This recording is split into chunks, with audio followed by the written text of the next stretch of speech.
Good morning students, my name is Amit Jain, chartered accountant और इस batch के लिए आपका इनकम टैक्स फैकल्टी। आज जो फ्रेंड्स ये वीडियो आप देखने वाले हो ये मेरे लाइव बैच का रिकॉर्डिंग है। आपको फ्रेंड्स पता ही है लाइव क्लास में कभी कभी कुछ एक्स्ट्रा मसाला भी रिकॉर्ड हो जाता है, लेकिन टेंशन बिल्कुल मत लेना। मैंने वो सारा मसाला, वो सब अनवांटेड पार्ट क्लीन कर दिया है। अब आपको मिलेगा सिर्फ पूरा स्टडी कंटेंट, नो बकवास, ओनली टैक्स की बात। इस बैच का फ्रेंड्स पूरा स्टडी मटेरियल डाउनलोड का लिंक आपको वीडियो के डिस्क्रिप्शन में फ्री डाउनलोड लिंक से मिल जाएगा। सजेशन बस इतना ही है कि इस वीडियो के साथ साथ मटेरियल खोल के पढ़ोगे तो डबल फायदा होगा। फ्रेंड्स ये बैच फुल्ली अपडेटेड है और आपके एग्जाम के लिए मार्च 2026 तक एप्लीकेबल है। मतलब अगर आपका एग्जाम मार्च 2026 या उससे पहले है तो ये बैच आपके लिए है। So enjoy the lecture, practice regularly और एग्जाम में अपना बेस्ट देना। Friends best wishes from my side, all the very best for your studies and exam. और फ्रेंड्स याद रखो टैक्स टफ नहीं है, बस थोड़ा रफ लगता है जब तक आप उसे अपना दोस्त नहीं बनाते। चलिए फ्रेंड्स शुरू करते हैं। फ्रेंड्स एक बार फटाफट से लास्ट क्लास का एक ब्रीफ रिकैप दूंगा, देन कंप्यूटेशन ऑफ टैक्स का छोटा सा पार्ट रहता है, 10 से 15 मिनट लेगा, वो कंप्लीट करेंगे। एंड देन फ्रेंड्स आज एक नया चैप्टर शुरू करने वाले हैं, gift tax, right, taxability of gift. I hope आप लोगों ने उसके नोट्स डाउनलोड कर लिए होंगे, उसके स्टडी डाउनलोड कर लिया होगा, study material. Friends previous class में हम लोगों ने क्या किया था, एक बार वो ब्रीफ ले लेते हैं। फ्रेंड्स प्रीवियस क्लास में एक मेजर कॉन्सेप्ट हम लोगों ने सीखा था एग्रीकल्चर इनकम के ऊपर, taxability of agriculture income. Although हम लोगों ने देखा एग्रीकल्चर इनकम एग्जेम्प्ट है, राइट, एग्जेम्प्ट फ्रॉम टैक्स है अंडर सेक्शन 10(1), बट इनडायरेक्टली उसके ऊपर टैक्स लगता है जिसको हम पार्शियल इंटीग्रेशन बोलते हैं, राइट। तो पार्शियल इंटीग्रेशन किस तरह से करना है वो हम लोगों ने देखा, किस सिचुएशन में नहीं होगा वो हम लोगों ने देखा। तो हम लोगों ने देखा फ्रेंड्स अगर किसी की केवल एग्रीकल्चर इनकम है तो उसके ऊपर कोई टैक्स नहीं लगेगा, वो एग्जेम्प्ट है। लेकिन अगर एग्रीकल्चर के साथ नॉन एग्रीकल्चर भी आ जाएगा तो हम लोगों को उस केस में, राइट, टैक्स की कैलकुलेशन का एक डिफरेंट मैकेनिज्म था। 3 स्टेप थे, स्टेप 1, स्टेप 2, स्टेप 3। उन 3 स्टेप्स में टैक्स की कैलकुलेशन करनी थी। तो एग्जांपल के लिए हमने देखा था कि सबसे पहले आप क्या करो, अगर एग्रीकल्चर नॉन एग्रीकल्चर इनकम है तो सबसे पहले क्या करो, agriculture plus non agriculture, right, दोनों के ऊपर टैक्स की कैलकुलेशन करनी है मेरे को। दोनों के ऊपर टैक्स की कैलकुलेट किया, फिर मेरे को एग्रीकल्चर प्लस 3 लाख रुपए की जो मेरी एग्जेम्पशन होती है उसके ऊपर टैक्स कैलकुलेट करना है, राइट। जो भी ये टैक्स आएगा उसको, राइट, ये मेरा स्टेप 1 हो गया, ये मेरा स्टेप 2 हो गया। स्टेप 3 में मेरे को 1 में से 2 का टैक्स माइनस करके जो बैलेंस आएगा, राइट, ये मेरी, राइट, टैक्स लायबिलिटी बनेगी, ये मेरी एक्चुअल टैक्स लायबिलिटी बनेगी। तो लॉ हमारा ये बोलता है कि देखो टोटलिटी में आपका इतना टैक्स बनता है। एग्जेम्पशन जो आपको मिलनी थी वो एग्रीकल्चर इनकम और 3 लाख पे मिलनी थी, वो हमने दे दी। बैलेंस जो बचा वो आप हमें टैक्स दे दो।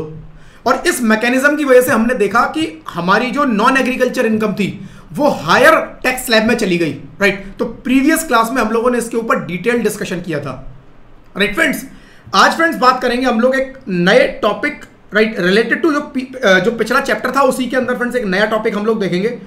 अभी तक फ्रेंड्स जितना भी हम लोग ये सीख रहे थे ये सारा कुछ हम लोगों ने टैक्स के रेट देखे कि हमारा टैक्स का रेट लगेगा जी क्या कहते हैं, आपका 3 लाख तक कोई टैक्स नहीं है, 4 लाख तक आपका टैक्स जो लगेगा, 4 लाख तक 5% लगेगा, 4 लाख के ऊपर फर्दर 3 लाख पे 10%, एंड देन फर्दर 2 लाख पे 15%, देन फर्दर 3 लाख पे 20%, और उसके बाद जो भी बचा वो 15 लाख के ऊपर चला जाएगा और वो 30% पे मेरा टैक्सेबल हो जाता था।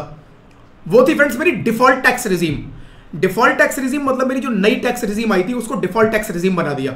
उसके अंदर हमें टैक्स में अच्छा छूट दी गई, स्लैब जो थे बहुत अच्छे बनाए गए, मेरा काफी बेनिफिट हुआ, बट बहुत सारे बेनिफिट्स मेरे से छीन लिए गए। कौन से, वो आगे की क्लासेस में हम लोग बात करेंगे, राइट, वो अभी मैंने नहीं दिखाए हैं। बट यस, स्लैब हम लोगों ने देखे, सरचार्ज के रेट देखे, वो सरचार्ज के रेट एप्लीकेबल थे डिफॉल्ट टैक्स रिजीम पे, राइट। 87A की रिबेट देखी हमने कि 7 लाख तक मेरे को कोई टैक्स देने की जरूरत नहीं है। 7 लाख तक बेसिकली अगर 25,000 रुपए तक का मेरा टैक्स बन रहा है तो 25,000 की मेरे को छूट मिल जाती है, राइट। तो मेरी अगर नॉर्मल इनकम है तो 7 लाख पे केवल 20,000 रुपए का टैक्स बनता था और मुझे कोई टैक्स देने की जरूरत नहीं है, पूरा छूट जाता था under section 87A, right. But यहां पर फ्रेंड्स अगर मैं डिफॉल्ट टैक्स रिजीम में ना जाके ऑप्शनल टैक्स रिजीम में जाऊं, ऑप्शनल टैक्स रिजीम में अगर मैं जाता हूं तो मेरे ऊपर जो टैक्स के रेट है वो डिफरेंट है। राइट।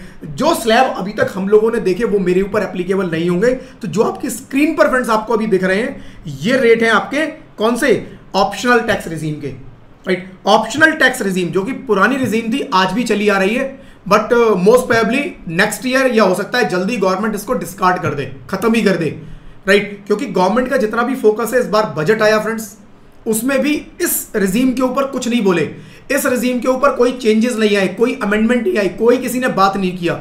हर कोई बात कर रहा है केवल डिफॉल्ट टैक्स रिजीम के ऊपर। डिफॉल्ट टैक्स रिजीम में चेंजेस किए गए, उसके ऊपर बात की गई, राइट। तो गवर्नमेंट का पूरा फोकस है कि सबको ऑप्शनल से मूव करा के डिफॉल्ट के ऊपर लेकर आया जाए, और इसीलिए डिफॉल्ट टैक्स रिजीम के अंदर अच्छे बेनिफिट्स आपको दिए जा रहे हैं।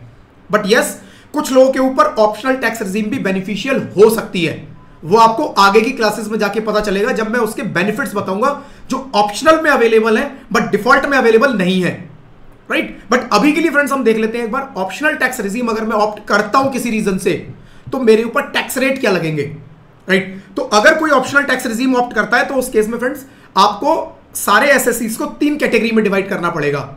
एक नॉर्मल इंडिविजुअल्स की बात कर रहा हूं, नॉर्मल इंडिविजुअल जो 60 साल से कम का है, सीनियर सिटीजन नहीं है, नॉर्मल इंडिविजुअल। एक जो सीनियर सिटीजन है, जिसने ड्यूरिंग द प्रीवियस ईयर अपने 60 साल पूरे कर लिए हैं, वो 60 साल का हो गया, उस साल उसको सीनियर सिटीजन का कुछ बेनिफिट मिलेगा। और एक दूसरा very senior citizen, super senior citizen, जिस केस में उसको और ज्यादा बेनिफिट्स मिलेंगे, राइट। तो ये 3 कैटेगरी डिफॉल्ट टैक्स रिजीम में नहीं थी बट ऑप्शनल टैक्स रिजीम में है, राइट। पुराने टाइम में फ्रेंड्स ये रिजीम हुआ करती थी, ठीक है जी। तो tax rate optional tax regime में क्या है फ्रेंड्स, अगर आपकी टोटल इनकम 2.5 लाख तक है तो आपको कोई टैक्स नहीं देना। डिफॉल्ट टैक्स रिजीम में ये कितना था, 3 लाख, राइट। एक second friends, default tax regime में ये 3 लाख था, अभी मेरे को 2.5 लाख पे इसमें कोई टैक्स नहीं देना। दूसरा, अगर मेरी इनकम 2.5 लाख से ज्यादा है, कितनी, 5 लाख तक, यानी कि फर्दर 2.5 लाख पे मेरे को कितना टैक्स देना है, 5%, फर्दर 2.5 लाख पे मेरे को 5% टैक्स देना है। उसके बाद फर्दर 5 लाख पे, मतलब 2.5 हो गया, 2.5 5 लाख पूरे हो गए, 5 लाख पे 2.5 लाख पे मेरे को 5% टैक्स देना है। उसके ऊपर फर्दर जो 5 लाख है उस पर मेरे को 20% टैक्स देना है। 5 के बाद सीधा स्लैब इसके अंदर 20 का आता है, इसके अंदर कोई 10 या 15 नहीं है, ठीक है जी। तो 5 लाख पे मुझे 20, और उस 5 लाख के बाद मतलब कितना हो गया, 2.5 और 2.5 5 और 5 10 लाख तक तो आपके ये स्लैब लगेंगे। और 10 लाख के ऊपर फ्रेंड्स जो मर्जी अर्निंग है, फ्लैट 30% टैक्स, फ्लैट 30% टैक्स। देखकर आपको लग रहा होगा कौन जाएगा इस स्कीम के अंदर, क्यों लोग इसको ऑप्ट करेंगे। लेकिन आज भी फ्रेंड्स कुछ लोग हैं जो इसको ऑप्ट करते हैं, उसके रीजन है क्योंकि इसके अंदर बेनिफिट्स अभी बहुत सारे अवेलेबल है, बहुत सारी डिडक्शंस अवेलेबल है। चैप्टर 6A की डिडक्शंस अभी हमने नहीं देखी है। चैप्टर 6A की डिडक्शंस जो हमें डिफरेंट इन्वेस्टमेंट्स पे मिलती हैं, जो ग्रॉस टोटल इनकम में से मिलती है, जिसके बेसिस पे हम टोटल इनकम पे आते हैं, वो चैप्टर 6A की डिडक्शंस डिफॉल्ट टैक्स रिजीम में ऑलमोस्ट सारी खत्म, कोई नहीं मिलेगी। बट ऑप्शनल टैक्स रिजीम में सारी अवेलेबल है, तो वहां मेरा एक अच्छा टैक्स बेनिफिट मिल जाता है। ऑल्दो मेरा स्लैब यहां पर कम है, मेरे को स्लैब के हिसाब से टैक्स ज्यादा देना पड़ता है, बट टोटल इनकम काफी कम हो जाती है ऑप्शनल टैक्स के केस में।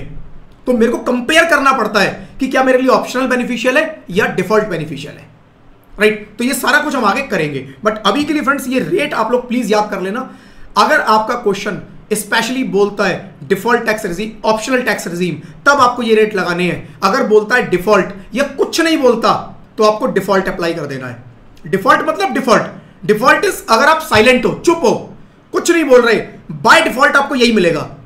तो अगर क्वेश्चन भी कुछ नहीं बोल रहा है, आपको डिफॉल्ट लगा के आना है, राइट। क्वेश्चन कुछ नहीं बोल रहा है, डिफॉल्ट लगा के आना है क्वेश्चन में स्पेशली। इसलिए क्वेश्चन में फ्रेंड्स ध्यान से पढ़ना है मुझे, क्या कहीं ऑप्शनल टैक्स रिजीम तो नहीं बोल दिया उसने। अगर उसने ऑप्शनल टैक्स रिजीम बोल दिया तो काफी सारी चीजें चेंज हो जाएंगी, राइट। काफी डिडक्शंस चेंज हो जाएंगी, आपका टैक्स का पूरा रेट चेंज हो जाता है। अगर उसने बोल दिया ऑप्शनल टैक्स रिजीम, तो हो सकता है उसने उस पर्सन की एज भी दे रखी हो क्वेश्चन के अंदर, उस एज के हिसाब से मुझे डिसाइड करना है क्या वो सीनियर सिटीजन तो नहीं हो गया, क्योंकि सीनियर सिटीजन के रेट अलग हैं, वेरी सीनियर सिटीजन के रेट अलग हैं, और नॉर्मल पर्सन जो सीनियर सिटीजन नहीं है उसके रेट अलग है। तो ये फ्रेंड्स मुझे बहुत ध्यान रखना है क्वेश्चन के अंदर, राइट, कि क्या वो मुझे ऑप्शनल टैक्स रिजीम बोल रहा है, ऑप्शनल में आपका सारा क्वेश्चन चेंज हो जाएगा, राइट। तो ऑप्शनल में एक तो फ्रेंड्स आपको अगर पर्सन 60 साल से कम का है, 60 साल कब देखेंगे, ड्यूरिंग द फाइनेंशियल ईयर। मेरा फाइनेंशियल ईयर कौन सा है, 24-25 1 अप्रैल 2024 से 31 मार्च 2025 के बीच में कभी भी उसने 60 साल पूरे करे हैं अपने, इस बीच कभी भी उसने 60 इयर्स का हो गया, चाहे वो 1 अप्रैल को हुआ चाहे 31 मार्च, उसको ये सीनियर सिटीजन वाला रेट लगा के आना है। और अगर वो इस फाइनेंशियल ईयर के अंदर 80 इयर्स का हो गया, राइट, 80 इयर्स उसने अपने पूरे कर लिए अपने इस फाइनेंशियल ईयर में 1 अप्रैल 24 से 31 मार्च 25 के बीच में, तो मुझे ये रेट लगा के आना है, राइट। तो कई बार क्वेश्चन के अंदर अगर ऑप्शनल टैक्स रिजीम आपको बोलेगा तो आपको हो सकता है उसकी एज दे दे, हो सकता है उसकी डेट ऑफ बर्थ दे दे, राइट, और कुछ ना बोले तो आपको नॉर्मल लगाना है। अज्यूम मत करना उसको सीनियर सिटीजन या वेरी सीनियर सिटीजन, अज्यूम नहीं करना, फिर नॉर्मल रेट, ठीक है जी। तो ये छोटी छोटी चीजें फ्रेंड्स मुझे बहुत ध्यान रखनी है एग्जामिनेशन हॉल में। जल्दी जल्दी में हम लोग इन चीजों को पढ़ते नहीं है और यही गलती हो जाती है, पूरा क्वेश्चन खत्म, राइट। तो रेट मेरे 2.5 लाख तक कोई टैक्स नहीं, 2.5 के ऊपर फर्दर 2.5 लाख पे 5%, फर्दर 5 लाख पे 20%, राइट, और उसके बाद फर्दर जितना भी बचा जो मर्जी 30% टैक्स रेट लगेगा। सीनियर सिटीजन के केस में ये जो 2.5 लाख की लिमिट थी वो 3 कर दी, 2.5 थी वो 3 कर दी, और अगले जो 2.5 थे वो 2 रह गया, राइट।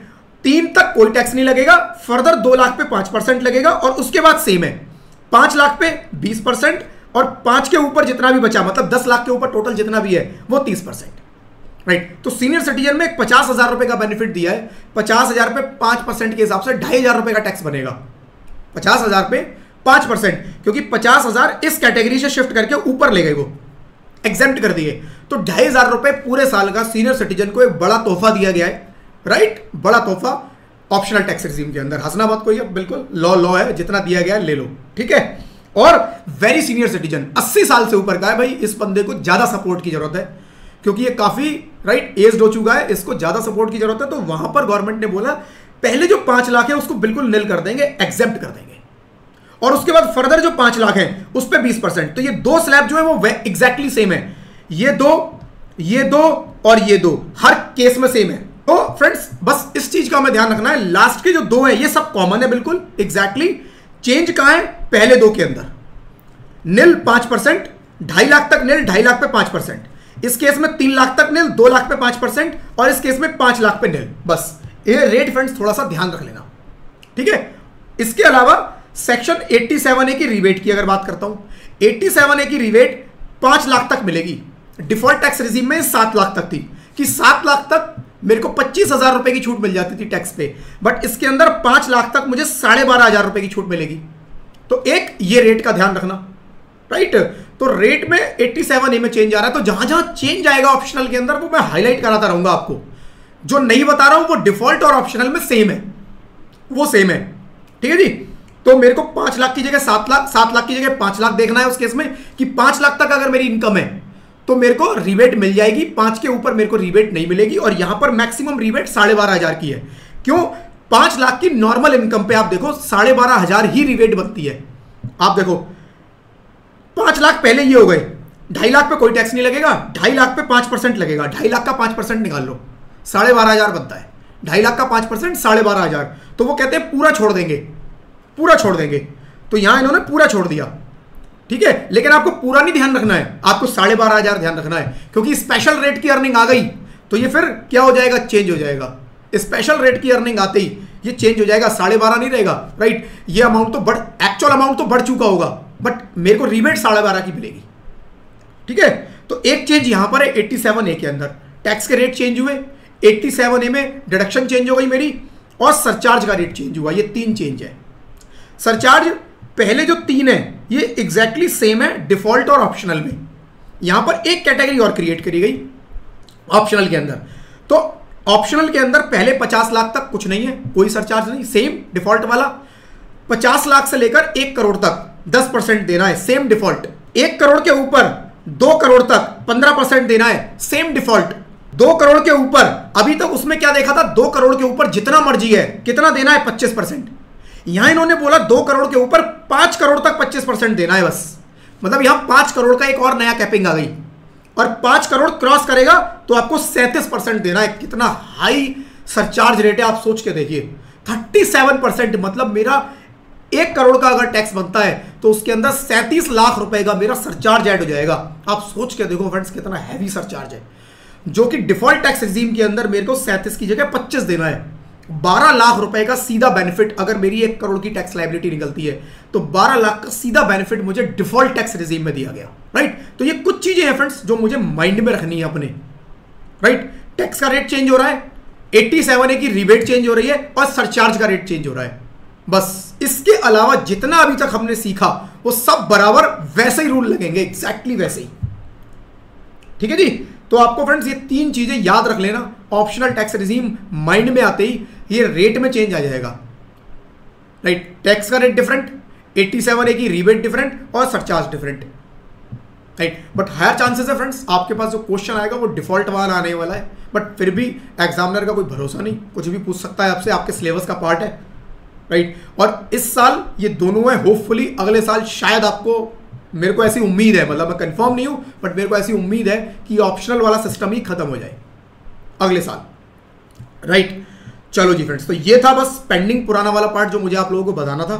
इसको प्लीज याद कर लेना आप लोग, और रेट आपके चेंज हो रहे हैं केवल, और कोई चेंज नहीं है। अब फ्रेंड्स बात करेंगे हम लोग क्या, अब लोग बात करेंगे नया topic, taxability of gift. Taxability of gift, right. मैं एक बार खोल, थोड़ा सा कंसेप्ट समझ लेते हैं फ्रेंड्स। सबसे पहले टैक्सेबिलिटी ऑफ गिफ्ट है क्या फ्रेंड्स, आप सोच के देखो पहले कि क्या वाकई में गिफ्ट के ऊपर टैक्स लगाने की जरूरत है। कौन देता है गिफ्ट, गिफ्ट देता कौन है भाई? मेरे फादर मुझे गिफ्ट दे देते हैं कुछ, मेरी मदर मुझे कुछ गिफ्ट दे देती है, मेरी वाइफ मुझे कुछ गिफ्ट दे देती है, मैं अपनी वाइफ को गिफ्ट दे देता हूं, मैं अपने बच्चों को गिफ्ट दे देता हूं, मेरे जो क्लोज्ड वन है, राइट, मैं उनको गिफ्ट दे देता हूं, या मेरे क्लोज वन जो लोग हैं वो मुझे गिफ्ट दे देते हैं। गिफ्ट इन्हीं में तो चलता है। फिर ये गिफ्ट के बीच में टैक्स लाने की जरूरत क्यों पड़ी, ये सोचने वाली बात है। मतलब ऐसा आखिर हो क्या रहा था जिसकी वजह से गवर्नमेंट को यहां पर इंटरफेयर करना पड़ा और इस पर टैक्स लगाने की जरूरत पड़ गई। मतलब आइडली आप लोग देखो, आपको बड़ा अजीब लगेगा, आप कहोगे यार गिफ्ट के ऊपर टैक्स लगाने की जरूरत क्या है भाई? गिफ्ट कोई किसी को दे रहा है तो आपको क्या दिक्कत है? लेकिन दिक्कत थी फ्रेंड्स, यहां पर गिफ्ट की आड़ में कुछ और चीजें भी चल रही थी, गवर्नमेंट जिसे रोकना चाहती थी। गिफ्ट की आड़ में टैक्स बचाने की पूरी प्लानिंग करी गई थी, जो कि आज मैं दिखाऊंगा आपको कि कैसे गिफ्ट की आड़ में, गिफ्ट के पीछे पूरा टैक्स राइट मोटा टैक्स लोग बचा के निकल जाते थे और गवर्नमेंट कुछ नहीं कर पाती थी, जिसकी वजह से गवर्नमेंट को बीच में आना पड़ा, इस रूल को बीच में लाना पड़ा और गिफ्ट के ऊपर टैक्स लगाना पड़ा, राइट फ्रेंड्स। तो कोई लॉ के अंदर भी इस तरह से ही है कि अगर मेरे को मेरा कोई अपना खास गिफ्ट दे रहा है तो गवर्नमेंट कहती है हमें कोई दिक्कत नहीं है, आप खूब भर भर के गिफ्ट दो, हम उसके ऊपर कोई टैक्स नहीं लगाएंगे। लेकिन उन्होंने कुछ रूल डिफाइन कर दिए कि अगर इस रूल के अंदर है तो ठीक है, लेकिन अगर इस रूल से बाहर चला गया तो हम आपके ऊपर टैक्स लगा देंगे। भाई नॉर्मली क्या होता है, कोई किसी को गिफ्ट देगा, भाई मेरे फादर हैं मुझे गिफ्ट दे सकते हैं, कुछ भी गिफ्ट दे सकते हैं, वो मुझे किसी भी एन अमाउंट ऑफ का गिफ्ट दे सकते हैं, कोई लिमिट नहीं है। मेरे फादर मुझे गिफ्ट देंगे, हो सकता है अपना एक प्रॉपर्टी पड़ी थी वो मेरे नाम कर दें, दे सकते हैं, बिल्कुल जेन्युइन केस है। मेरी मदर मुझे दे सकती है, दे सकती है। क्या मैं अपनी वाइफ को दे सकता हूं? बिल्कुल, मेरी वाइफ मुझे कुछ भी गिफ्ट दे सकती है। इनमें अमाउंट मैटर नहीं करता। जब रिलेशन से कुछ रिलेशन बीच में आ जाते हैं फ्रेंड्स, वहां पर अमाउंट मैटर नहीं करता। गवर्नमेंट कहती है बिल्कुल ठीक बात है, हम भी ये इंटरफेयर नहीं करेंगे। लेकिन कुछ केसेस ऐसे बनते हैं, जैसे मैंने अपने दोस्त को अपना 50 लाख रुपए का घर गिफ्ट कर दिया। फ्रेंड्स सुनने में कुछ अटपटा नहीं लगता? ऐसे दोस्त आजकल मिलेंगे नहीं जो अपने दोस्त को 50 लाख रुपए के घर गिफ्ट कर दिया। मैंने अपने चाचा के फूफा के मामा के बेटे को 75 लाख रुपए की लैंड थी वो गिफ्ट कर दी।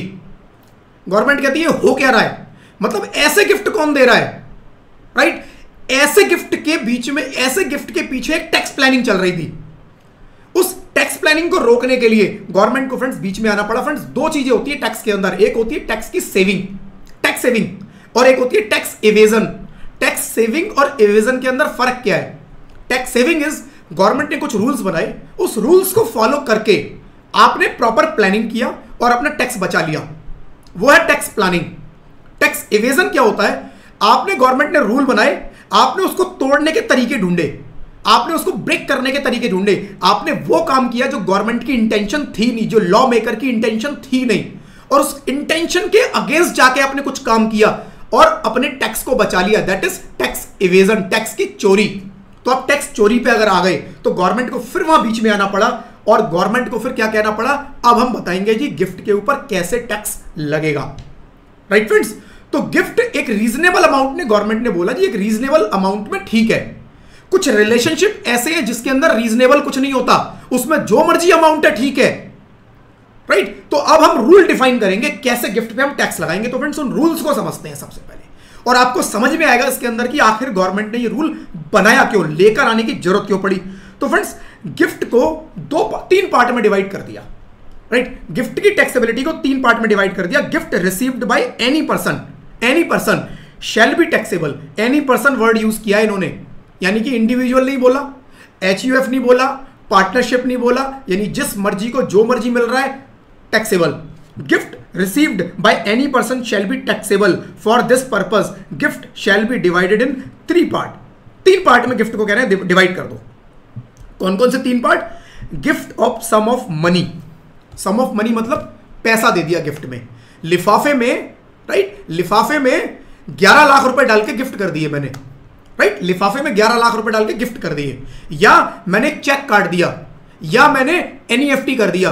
मनी, पैसा इन्वॉल्व है, प्योर मनी, वो पहली कैटेगरी में आ जाता है। Category number 2, gift of any property other than immovable property. Other than immovable property. Immovable property कौन सी होती है? Building, land, shop, right, house, ये सारी चीजें इमूवेबल, जो मूव नहीं हो सकती। तो कह रहा है इमूवेबल प्रॉपर्टी को छोड़कर कुछ और गिफ्ट दिया आपने, वो इस कैटेगरी में कवर हो जाएगा। कौन सा हो सकता है? कौन? इमूवेबल प्रॉपर्टी को छोड़कर, मूवेबल एसेट कुछ भी, right, car, jewellery, shares, right, कुछ और भी चीजें, क्या क्या अभी बताएंगे आगे। एक्ट ने बताई है कि ये चीजें गिफ्ट मानी जाएंगी, ये चीजें। अभी तो आप जो मर्जी सोचो, ठीक है, कॉन्सेप्चुअली जो मर्जी सोचो कि कुछ भी हो सकता है वो। मैंने किसी को लैपटॉप गिफ्ट कर दिया, राइट, मैंने किसी को फर्नीचर गिफ्ट कर दिया, तो मैं कुछ भी गिफ्ट कर सकता हूं। व्हीकल्स हो सकते हैं, ठीक बात है, बिल्कुल। तो gift of any property other than immovable property. और थर्ड कैटेगरी आती है इमूवेबल प्रॉपर्टी। इमूवेबल प्रॉपर्टी में लैंड और बिल्डिंग, दो चीजें, कैसी भी लैंड और कैसी भी बिल्डिंग इमूवेबल प्रॉपर्टी में आ जाती है। अब वो बिल्डिंग कमर्शियल भी हो सकती है, नॉन कमर्शियल भी हो सकती है, मतलब रेजिडेंशियल भी हो सकती है, राइट, कैसी भी होगी, सब इस कैटेगरी में आ जाएगी। तो वो कह रहे हैं इस 3 कैटेगरीज में गिफ्ट को डिवाइड करेंगे और इन 3 में हम इनकी टैक्सेबिलिटी बताएंगे। तो पहली कैटेगरी जो थी वो थी gift of sum of money, कि पैसा किसी को मैंने गिफ्ट किया। कह रहे हैं if a person receive any sum of money from one or more individuals without consideration and the aggregate value of such all such gifts received during the financial year exceeds 50,000, the entire amount, ध्यान देना friends, entire amount will be taxable under the head income from other sources। तो gift जितना भी मिलेगा वो other sources में taxable होगा, जो भी अमाउंट टैक्सेबल होना है, right. However, if the aggregate value is up to 50,000, amount is exempt। up to 50,000 exempt। क्या कह रहा है फ्रेंड्स, समझते हैं एग्जाम्पल के साथ। टैक्सेबिलिटी ऑफ गिफ्ट, इसके अंदर कह रहा है, right, gift sum of money. Mister A है, मिस्टर ए की बर्थडे है, राइट, मिस्टर ए की बर्थडे है, तो इनके 3 फ्रेंड आए, एक्स, वाई और जेड, इनके लिए गिफ्ट लेकर आए। क्या गिफ्ट लेकर आए? इनके लिए गिफ्ट लेकर आए, वो कहते हैं जी एक बंदा लेके आया जी 21,000 रुपए का लिफाफा है, राइट, भगवान ऐसे फ्रेंड सबको दे। एक लेके आया जी 31,000 रुपए का लिफाफा बना के, और एक लेकर आया जी 11,000 रुपए का लिफाफा बना के, राइट। तो ये इतने इन्हें गिफ्ट मिल गए। कितना हो गया गिफ्ट? 20, 30, 50, 60, 63,000। 63,000 के इनको गिफ्ट मिल गए कैश में, सारा का सारा टैक्सेबल, राइट, सारा का सारा 63,000 रुपए टैक्सेबल। 21,000 की जगह मिस्टर एक्स लेकर आए 11,000 रुपए, वाई लेकर आए 11,000 रुपए, जेड लेकर आए 21,000 रुपए, टोटल कितना हुआ? 43,000। सारा का सारा एग्जेम्प्ट, सारा का सारा एग्जेम्प्ट। पूरे साल के अंदर टोटल चेक कर लो, पूरे साल में जितने भी गिफ्ट मिले, पर इवेंट नहीं, मेरा बर्थडे भी आया, मेरी एनिवर्सरी भी आई, मेरे और भी इवेंट आए, या कुछ दोस्त ऐसे थे जो वैसे ही कि चल आज मेरे को मन कर रहा है गिफ्ट देने का, तेरे को गिफ्ट देता हूं, 11,000 रुपए का लिफाफा पकड़ा दिया। क्यों? ऐसे ही बस मन कर रहा है, दोस्त के ऊपर बहुत प्यार आ गया तो दे दिया जी 11,000 रुपए का लिफाफा दोस्त को, राइट। तो ठीक है ना। तो अब इसके अंदर गिफ्ट आपका आया, राइट? तो पूरे साल का आप टोटल देखो, पूरे साल में मेरे को कितना गिफ्ट मिला अलग अलग लोगों से, राइट? अलग अलग लोगों से। तो अब इसके अंदर पूरे साल में मेरे को जो गिफ्ट आया फ्रेंड्स, उसका टोटल देखो। टोटल अगर मेरा 50,000 क्रॉस कर गया, वो इस कैटेगरी में आ गया, सम ऑफ मनी, और पूरे के पूरे पे टैक्स लगा दो। 50 तक के अमाउंट पे कुछ नहीं करना। एग्जैक्ट 50 भी है, नो टैक्स, एग्जेप्ट। तो या तो पूरा टैक्सेबल होगा या पूरा एग्जेप्ट हो जाए, ठीक है जी? पूरा एग्जेप्ट या पूरा टैक्स। दूसरी कैटेगरी क्या आती है फ्रेंड्स? ये तो थी सम ऑफ मनी। अब ये पैसा आपके अकाउंट में भी आ सकता है। कैश मतलब मैं 11,000 रुपए का लिफाफा जब बोलता हूं तो हो सकता है किसी ने 11,000 रुपए मुझे यूपीआई पेटीएम कर दिया हो, वो भी इसमें कवर्ड है फ्रेंड्स, राइट? किसी ने मुझे चेक दे दिया, डीडी दे दिया, कैश दे दिया, राइट? एनईएफटी कर दिया, आरटीजीएस कर दिया, यूपीआई किया, भीम ऐप के थ्रू ट्रांसफर किया, जैसे मर्जी किया, इट इज मनी। मनी मतलब कैटेगरी 1 में आएगा, right? Category number 2, category number 2, right? 2 category number. अच्छा, यह एग्जांपल भी देख लेते हैं, पढ़ लेते हैं। Mister x receive 2 gift of 22,000 each from his friends totalling 44,000. Entire amount is exempt since the aggregate value is below 50,000. However, if receive 3 gift 18,000 each totaling 54,000, entire amount 54 will be taxable. ठीक है जी? अब gift of any property other than immovable property, दूसरी category. If a person receive gift of any property other than immovable property without consideration, right? Without consideration, right? कोई immovable property मिली है, right? Other than immovable property है, without consideration and aggregate fair market value, यहाँ aggregate fair market value, क्योंकि कोई asset है वो, तो वो कह रहा है उसकी fair market value देखो और पूरे साल का total करो of such properties received during a particular year exceeds 50,000. It will be taxable under the head income from other sources. However, if aggregate value of such properties is up to 50,000, it is exempt from income tax. क्या कह रहा है? अच्छा, अगली line भी पढ़ लेते हैं. If consideration is less than aggregate fair market value of such properties by an amount exceeding 50,000. अच्छा, इस लाइन को अभी रुक जाओ, थोड़ी देर रोक दो, पहले इतना कॉन्सेप्ट समझ लेते हैं, इस लाइन को फिर बताऊंगा. अब वो कह रहा है उसने कैश नहीं दिया, कैटेगरी 2 था कि अदर देन इमूवेबल प्रॉपर्टी, कोई आके मुझे कुछ एसेट दे जाता है, ज्वेलरी दे जाता है, तो मेरा बर्थडे है और मेरे बर्थडे पे 2 फ्रेंड मेरे आते हैं और मेरे को कुछ ज्वेलरी दे जाते हैं. एक मेरे को गोल्ड की रिंग दे जाता है, राइट, और एक मेरे को कोई गोल्ड का ब्रेसलेट दे जाता है. गोल्ड रिंग 21,000 रुपए की, राइट, गोल्ड, राइट, ब्रेसलेट जो है ये मेरे को दे गया कितने का? 30,000 का.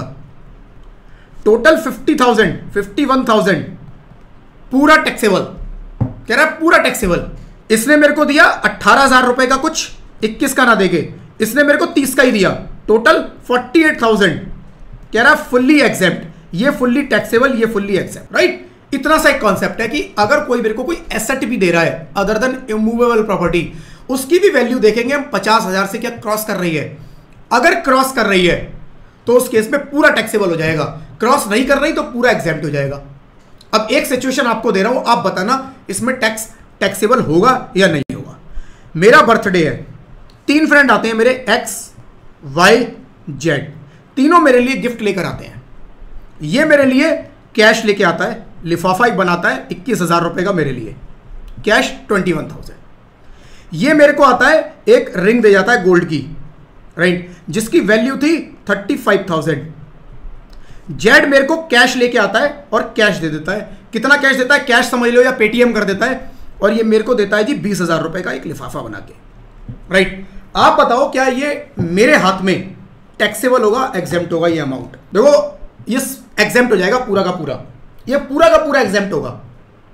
अब बता देता हूं रीजन, ये पूरा एग्जेम्प्ट होगा, इसमें से कुछ भी टैक्सेबल नहीं होगा. आपको जो लिमिट देखनी है वो कैटेगरी वाइज देखनी है. कैटेगरी 1 में कितना आ रहा है? 50,000 की एक सेपरेट लिमिट है.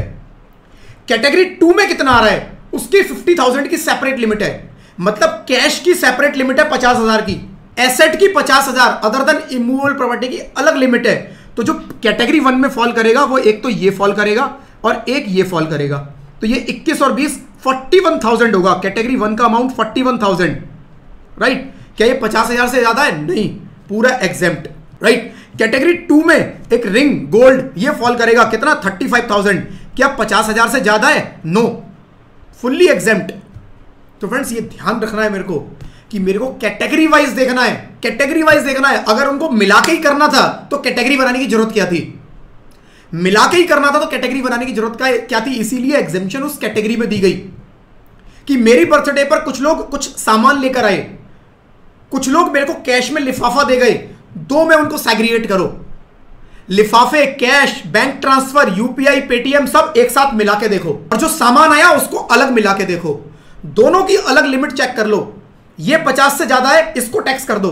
ये 50 से ज्यादा है, इसको टैक्स कर दो। इसी एग्जांपल में इस कैश को मैं इस कैश को 21 की जगह 31 कर दूं, 21 की जगह 31 कर दूं, तो कैटेगरी 1 में कैश वाला कितना हो गया? 31 और 21, ये 41 ना होकर 51,000 हो जाएगा, और ये 35, तो 51,000 रुपए पर टैक्स लगेगा, 35 पे कुछ नहीं होना।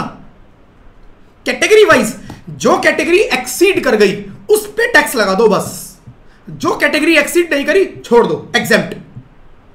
तो पहले केस में ये पूरा एग्जेम्प्ट हो रहा था, अब जो मैंने चेंज किया उसके हिसाब से 51,000 उसकी इनकम में ऐड हो जाएगा अदर सोर्सेज में, राइट? ये चीज हमें ध्यान रखनी है। तो दोनों कैटेगरी या तीनों कैटेगरी, अभी एक तीसरी आनी है, उनको मिक्स नहीं करना है बिल्कुल भी, उनको अलग अलग रखेंगे। वो सेपरेट लिमिट्स है। 50 की लिमिट कैश की है, 50 की limit other than immovable property की है, राइट? अब यहां पर एक पॉइंट और था जो मैंने रोक दिया था, अभी उसको पढ़ लेते हैं, राइट? यहां पर बोलता है if the consideration is less than the aggregate fair market value of such property, right, by an amount exceeding 50,000, the fair market value exceeding the consideration will be taxable under the income, right, under the head income from other sources. Further it will be treated as normal income. क्या कह रहा है समझते हैं। ये थोड़ा सा different कुछ आ गया। मैंने बताया आपको कि कई बार क्या हो रहा था, कई बार गिफ्ट की आड़ में कुछ और भी चीजें चल रही थी। जैसे एक एग्जांपल लेते हैं आप, एक है मिस्टर ए, एक है मिस्टर बी। मिस्टर ए ने मिस्टर बी ए के पास एक प्रॉपर्टी है, राइट? एक प्रॉपर्टी का एग्जांपल ले लो, या ये प्रॉपर्टी छोड़ो, ज्वेलरी का एग्जांपल लो, गोल्ड ज्वेलरी का एग्जांपल लो, गोल्ड ज्वेलरी। इनके पास गोल्ड है, राइट? 1 किलो गोल्ड है, 1 kg। इस गोल्ड की सपोज वैल्यू ले लेते हैं 50 लाख रुपए की, राइट? 50 लाख रुपए का मिस्टर ए के पास क्या है? गोल्ड। इन्होंने मिस्टर बी को बोला ये गोल्ड मैं तुम्हें बेच दूंगा। उसने कहा ठीक है, कितने का? उसने कहा 30 लाख रुपए का, राइट? 30 लाख रुपए का, राइट? यही वाली सिचुएशन है ना। देखो दोबारा पढ़ लेते हैं, क्या बोल रहा है? इफ कंसीडरेशन की बात कर रहा है, कह रहा है मतलब अब वो कह रहा है गिफ्ट नहीं है, गिफ्ट नहीं है, आपने कुछ ट्रांसफर किया है और उसमें कुछ कंसीडरेशन लिया है, पैसा लिया है, यानी कि सेल टाइप का कुछ ट्रांजेक्शन है। If consideration is less than the aggregate fair market value, 50 lakh का गोल्ड 30 लाख में बेचने की आपने डील कर ली, right? Of such property by an amount exceeding 50,000, और उन दोनों का जो डिफरेंस है वो 50,000 से ज्यादा का है। The fair market value exceeding the consideration will be taxable under the head income from other sources. तो वो कह रहा है अगर आपकी ऐसी डील हुई है, राइट, ऐसी डील हुई है जहां पर आपकी जो फेयर मार्केट वैल्यू है गोल्ड की 50 लाख, आपने डील की 30 लाख, कह रहा है इन दोनों का डिफरेंस निकाल लो 20 लाख, और अगर ये 20 लाख जो डिफरेंस है ये 50,000 से ज्यादा का निकला तो हम इस 20 लाख को आपकी अदर सोर्सेज में ऐड कर देंगे, इनकम मान लेंगे। तो कह रहा है ये भी गिफ्ट है, ये भी गिफ्ट है, गिफ्ट पे टैक्स ना लगे। हम गिफ्ट बीच में लेकर आए तो आपने कहा ठीक है अब गिफ्ट नहीं देंगे, हम कुछ कंसीडरेशन दिखा देंगे, हम कहेंगे जी हमने तो सेल किया है, गिफ्ट नहीं दिया। 50 लाख से ऊपर का था, आपने कहा मैंने गिफ्ट नहीं दिया, मैंने तो सेल किया है। उसने कहा सेल किया है और उसके अंदर मार्केट वैल्यू कितनी है? जी मार्केट वैल्यू इतनी है। क्या आपने मार्केट वैल्यू से कम पे उसको ट्रांसफर किया? हाँ जी किया। कितना? 50,000 तक का डिफरेंस है, कोई बात नहीं, 50,000 तक के गिफ्ट को तो हम कुछ बोलते ही नहीं, जाने दो। डिफरेंस 50 से ज्यादा का था, इसका मतलब वो गिफ्ट है, वो गिफ्ट है, उसको हम गिफ्ट मान के टैक्स लगाएंगे अदर सोर्सेस के अंदर। तो अगर कोई एसेट ट्रांसफर की, किसको? किसी को भी, किसको? किसी को भी, अभी समझना किसी को भी, थोड़ी देर में आऊंगा जब बताऊंगा कुछ लोगों को छोड़कर, बट अभी समझना किसी ने किसी को कोई एसेट ट्रांसफर की। एक तो हो गया रियल गिफ्ट कि मैंने कोई कंसीडरेशन, गिफ्ट में कोई कंसीडरेशन नहीं होता, गिफ्ट में मैं अपनी एक एसेट दूसरे को दे देता हूं कि भैया ये गिफ्ट है तेरे लिए। लेकिन आपने उस 50,000 वाले रूल को ब्रेक करने के लिए आपने कहा यार 50,000 से ऊपर का गिफ्ट है भाई, लग जाएगी बैंड मेरी, तो मेरा टैक्स लग जाएगा। उसने कोई बात नहीं, एक काम करते हैं चूना लगाते हैं। कैसे लगाएंगे अब चूना? एक काम करें, ट्रांजैक्शन को डिफरेंट तरीके से दिखाते हैं। मैं ये बोलूंगा 50 लाख का एक गोल्ड तेरे को बेच रहा हूं। कितने में बेच रहा हूं? 30 लाख का, 10 लाख का, 5 लाख का, 1 लाख का, कितने का भी। मैं तो सेल किया है, ए ने बी को सेल किया है। वो कह रहा है ये तो मैंने सेल किया है, गवर्नमेंट कह रही है हमें पता है तुमने क्या किया है। दोनों का निकालो डिफरेंस। मार्केट वैल्यू देखो इस गोल्ड की कितनी है, राइट? इसकी मार्केट वैल्यू कितनी है निकालो, तुमने कितने में दिया निकालो, दोनों का डिफरेंस निकालो। क्या ये डिफरेंस 50,000 से ज्यादा का है? क्या ये डिफरेंस 50,000 से ज्यादा का है? आंसर आए नो तो फुल्ली एग्जेम्प्ट, आंसर आए यस तो जो डिफरेंस है ये हम गिफ्ट मान लेंगे कि बाकी तो कंसीडरेशन, पैसा मिल गया आपको, बाकी का तो कोई गिफ्ट है ही नहीं। लेन देन हुआ प्रॉपर, जितने का लेन देन नहीं हुआ, जो गड़बड़ की गई, कह रहा है वो आपकी अदर सोर्सेज में इनकम जाके प्लस हो जाएगी और नॉर्मल रेट पे टैक्सेबल होगी। नॉर्मल मतलब स्लैब रेट, स्लैब रेट पे टैक्सेबल होगी। ठीक है जी। तो ये फ्रेंड्स एक वो रूल था जो लोग गड़बड़ कर रहे थे। अभी और भी चीजें देखो निकल के आएंगी बड़ी सारी गिफ्ट के अंदर। आज मजेदार है बड़ा आज का चैप्टर ये गिफ्ट वाला, राइट? तो जो गिफ्ट लेते देते हैं ना, अब आगे से जब आप देखोगे अपने फैमिली में या कभी भी, तो थोड़ा गाइड कर सकते हो भाई गिफ्ट में प्लानिंग कैसे करानी है। क्योंकि गिफ्ट के अंदर कई बार लोग बड़े गंदे फंस जाते हैं, गिफ्ट दे देते हैं और अगर केस पता चलता है स्क्रूटनी में आ जाए तो बहुत गंदे फंसते हैं फ्रेंड्स। उसके बाद इंटरेस्ट पेनल्टी सब वसूल कर ली जाती हैं। तो अब आप प्रॉपर प्लानिंग करा सकते हो गिफ्ट के केस में। कोई किसी को गिफ्ट दे रहा है, ले रहा है, आप बता दो कि भाई देख इस तरीके से कर, ऐसा कर, यहां फंसेगा, इसको फंसने का ये तरीका हो सकता है, इससे बचने का ये तरीका हो सकता है, सब पता चल जाएंगे आज ही। ठीक है जी। अब इसके अंदर आगे देखते हैं स्टोरी। एग्जाम्पल है, एग्जाम्पल पढ़ लेते हैं। Mister Y receive 3 gift of jewellery valued 15, 18, 12। Total fair market value, क्योंकि पैसा है तो उसकी फेयर मार्केट वैल्यू की जरूरत नहीं होती, बट कोई सामान है तो उसकी फेयर मार्केट वैल्यू निकाली जाएगी कि उसकी मार्केट वैल्यू क्या है। वो मार्केट वैल्यू अगर 45,000 आई तो एग्जेम्प्ट हो गया, लेकिन राइट क्योंकि 50 से कम है।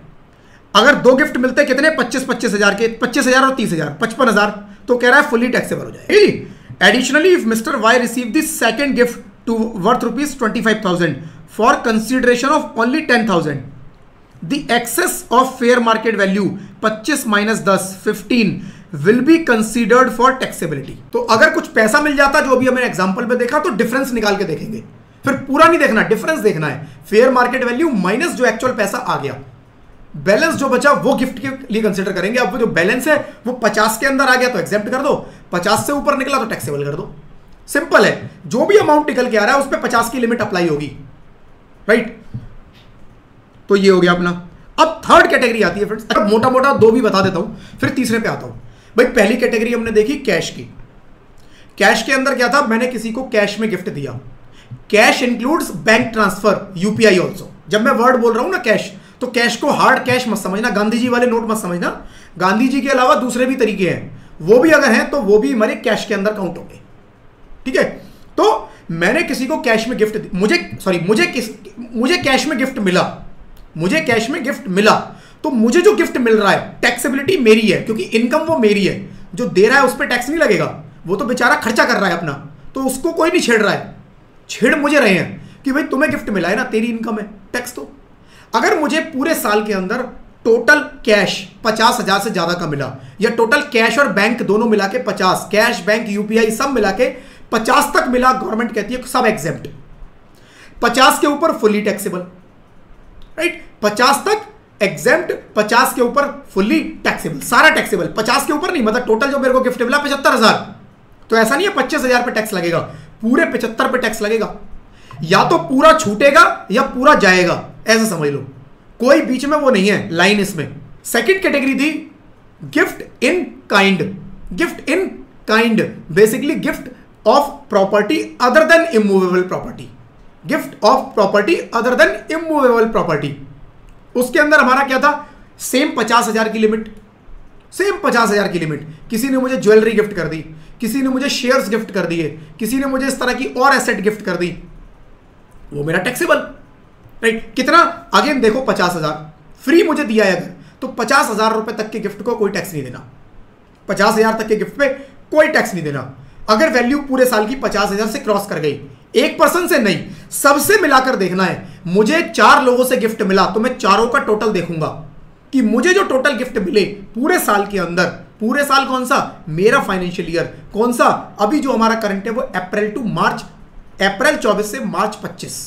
तो अभी के लिए मैं हर साल अलग लिमिट देखूंगा, ऐसा नहीं है कि हर साल की लिमिट सेम है कि 10 साल के टोटल करके देख लो, नहीं, हर साल 50 की लिमिट। इस साल 50 के गिफ्ट मिले एग्जेम्प्ट, अगले साल 50 के मिले एग्जेम्प्ट, उसके अगले साल 50 के मिले एग्जेम्प्ट। तो ईयरली लिमिट है ये, हर साल मुझे देखना है 50,000।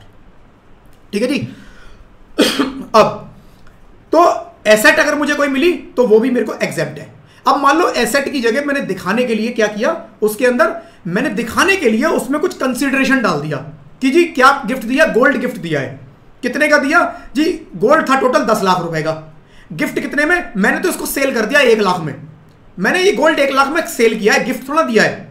तो गवर्नमेंट ने कोई बात नहीं, इस गोल्ड की वैल्यू कितनी थी और 10 लाख रुपए थी, मैंने 1 लाख में सेल कर दिया, तो क्या हो गया, मेरी मर्जी, मैंने कर दिया, नहीं कोई बात नहीं, थोड़ी हमारी मर्जी भी है। डिफरेंस कितना है, मार्केट वैल्यू और एक्चुअल कंसिडरेशन, 9 लाख का। 9 लाख का झोलझाल हो गया।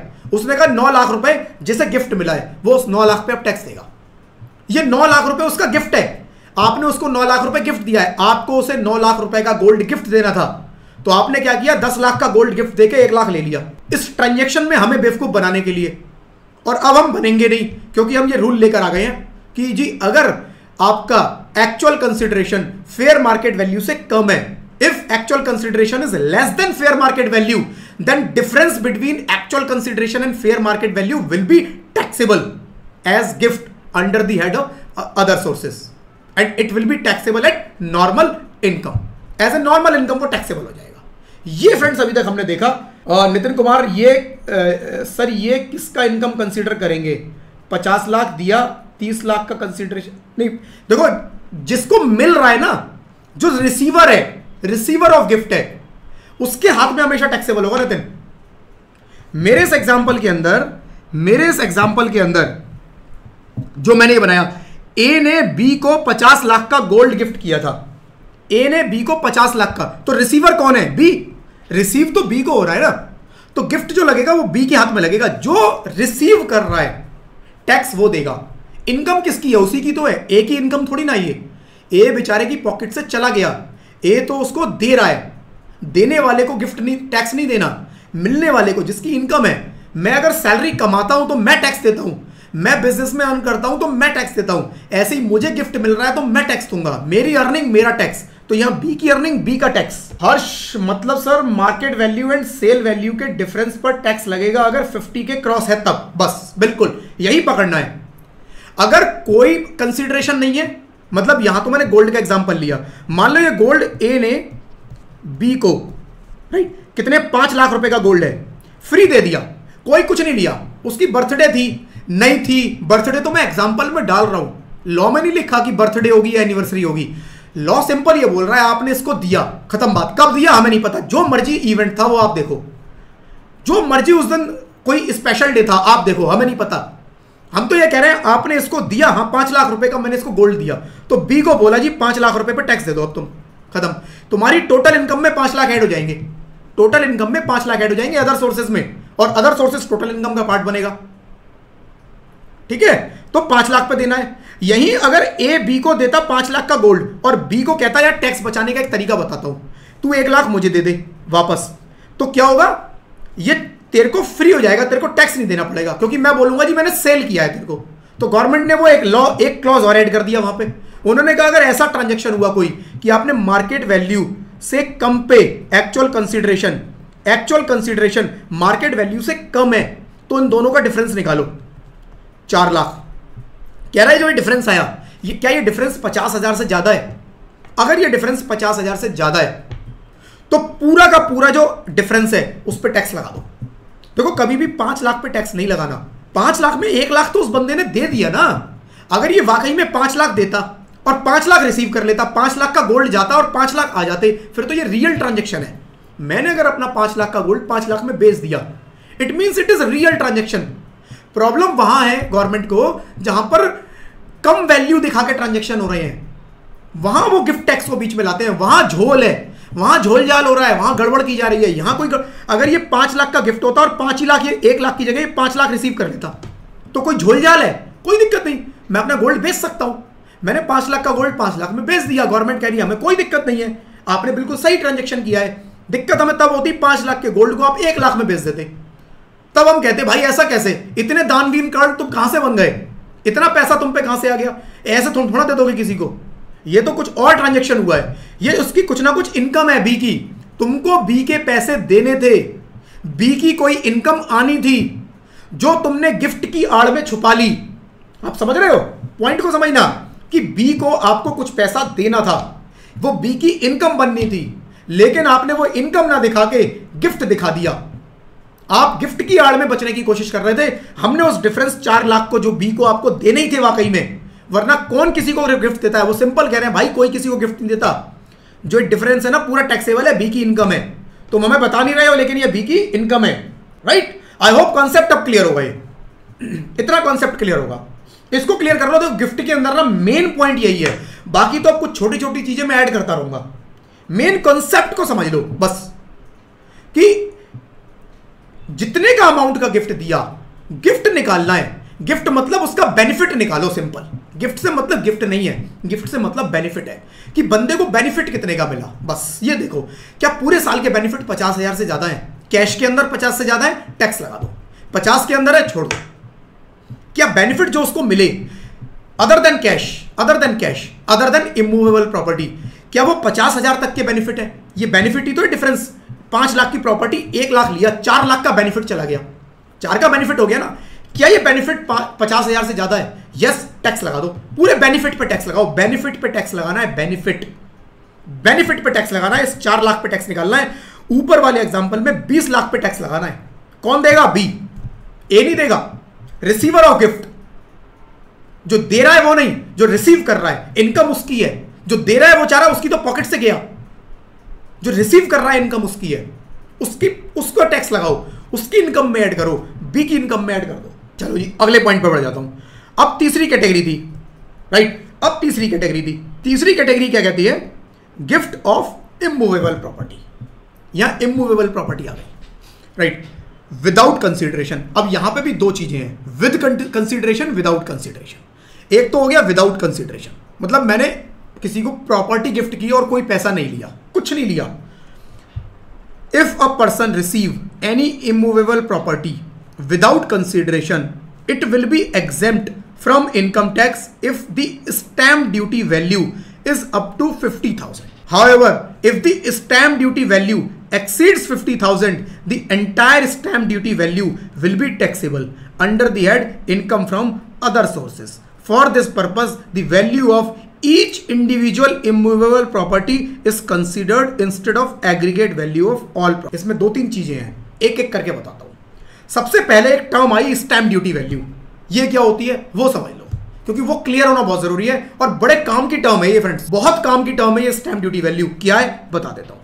कभी किसी ने सर्कल रेट सुना है? सर्कल रेट, प्रॉपर्टी की रजिस्ट्री कराने जाते हैं तो हम पूछते हैं, किसी ने सुना है circle rate? Stamp duty value क्या होता है? सपोज एक एसेट है, राइट, एक एग्जांपल के थ्रू बताओ। एक पर्सन है ए, एक पर्सन है बी। ए के पास एक लैंड है, राइट, एक लैंड है या मकान है, दुकान है, प्रॉपर्टी है, कुछ एसेट है, इमूवेबल प्रॉपर्टी है। ए ने डील किया बी को कि भाई मैं एक काम कर भाई, मैं तेरे को प्रॉपर्टी बेचूंगा, कितने की? 50 लाख। मैं ये प्रॉपर्टी तेरे को 50 लाख की। अब इस 50 लाख की प्रॉपर्टी पे क्या होता है, आपको एक सबसे पहले जब आप रजिस्ट्री कराने जाओगे कहां जाना पड़ेगा? आपको रजिस्ट्रार के यहां जाना पड़ेगा। कई लोग कचहरी भी बोलते हैं, कचहरी जाएंगे, कोर्ट जाएंगे रजिस्ट्री कराने के लिए। एक्चुअली वो रजिस्ट्रार ऑफिस होता है, प्रॉपर्टी रजिस्ट्रार ऑफिस होता है, जहां पर प्रॉपर्टी की रजिस्ट्री की जाती है, जहां पर ये लिखा जाता है कि जी इस बंदे ने इस बंदे को ये वैल्यू पे प्रॉपर्टी ट्रांसफर। और जब भी आप किसी को प्रॉपर्टी ट्रांसफर करते हो तो आपको एक उसके ऊपर टैक्स देना होता है, राइट, एक आपको उसके ऊपर टैक्स देना होता है, और वो हर स्टेट के अलग अलग है, हर स्टेट में वो वैल्यू अलग है, राइट, और वो नॉर्मली हर स्टेट का करीब 5 से 7% के आसपास है, किसी का 5, 6, 7, कहीं पर वुमेन्स को थोड़ा सा छूट मिल जाती है, वुमेन के नाम पर है तो 1% की छूट मिल जाएगी इसके अंदर, वो अलग अलग है रेट, राइट। तो मान लो यहां ये रेट है 5% का, तो इस 50 लाख का 5% इसको वो टैक्स देना पड़ेगा। स्टैम्प पेपर खरीदने पड़ेंगे बेसिकली। आप जब रजिस्ट्री लिखी जाएगी तो जो रजिस्ट्री होगी हमारी, जो डीड बनेगी वो स्टैम्प पेपर पे बनेगी और दोनों पार्टी उस पर साइन करेंगी और वो रजिस्ट्रार साइन करेगा कि जिसकी हाँ जी मेरे सामने रजिस्ट्री हुई है, ए ने बी को ये 50 लाख में बेच दी। इस सब प्रोसेस को कराने के लिए गवर्नमेंट चार्ज करती है कितना? 5%। सपोज एग्जांपल में 5% 50 लाख का कितना हो गया? 2.5 लाख रुपए, 2.5 लाख। अब ये कहता है ए को बी कि यार देख 50 लाख रुपए अगर मैं वैल्यू दिखाऊंगा प्रॉपर्टी की तो 2.5 लाख रुपए तो ये देना पड़ेगा, ठीक है। तो 2.5 लाख रुपए, और ये देता कौन है नॉर्मली? जो परचेज कर रहा है, बी। तो ये बी की पॉकेट से 2.5 लाख रुपए जाएगा पहला, ये बी का नुकसान हुआ, नुकसान कह लो या जो मर्जी कह लो। अब इसके अंदर और क्या होगा? ए सोच रहा है ये प्रॉपर्टी मैंने 5 लाख में खरीदी थी, बस 50 लाख की मैं बेचूंगा तो मेरा प्रॉफिट 45 लाख का आ जाएगा। 45,000 का मेरा लॉन्ग टर्म कैपिटल गेन। पढ़ा है ना लॉन्ग टर्म कैपिटल गेन? वो यही है कि मैंने प्रॉपर्टी को होल्ड किया 24 महीने और बेच दिया। रेट निकाले थे हमने, याद होंगे आई होप सबको। तो मेरा लॉन्ग टर्म कैपिटल गेन आएगा और इस 45 लाख पे 12.5% मुझे टैक्स देना पड़ेगा, राइट। 12.5%, करीब 5 लाख के आसपास का टैक्स लगा लो, ये मेरे को देना पड़ेगा।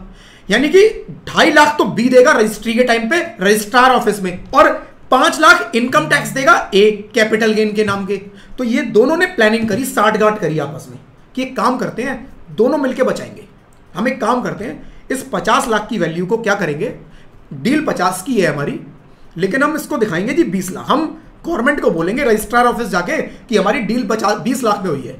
तो ए ने बोला बी को कि तू मेरे को एक काम करियो, पेमेंट जो है ना 20 लाख की करियो, मेरे बैंक में चेक दे दियो मुझे 20 लाख का, और बाकी जो 30 लाख है ना वो बोरे में थैले में भर के मेरे घर पहुंचा दियो कैश, राइट। वो मैं छुपा लूंगा, वो मैं किसी को बताऊंगा नहीं, अनडिस्क्लोज्ड इनकम वो मैं छुपा लूंगा अपने पास, और वो 30 लाख मैं अंदर रख लूंगा अपने पास चुपचाप। हम बोलेंगे जी चुपचाप, तू भी चुप मैं भी चुप, सब चुप, और डील हमारी कितने में हुई?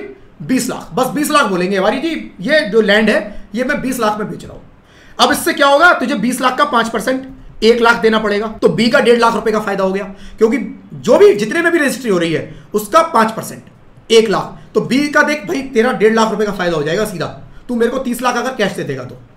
और इसका क्या फायदा होगा, ये 50 की जगह प्रॉपर्टी कितने की दिखाएगा 20, तो 20 माइनस 5 लाख खरीदी तो 45 की जगह इसको 15 लाख रुपए का गेन आएगा, और 15 लाख पे इसको देना है 12.5%।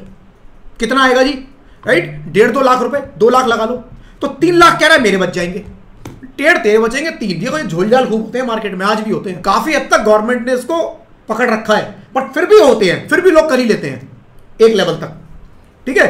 तो ये जो 30 लाख इसको मिलेगा वो नंबर 2 में मिलेगा, जो आपने सुनते हो ना नंबर 2 की इनकम, नंबर 1 की इनकम, वो यही है कि ट्रांजैक्शन को दिखाना नहीं छुपा लेना, ट्रांजैक्शन को दिखाना नहीं छुपा लेना।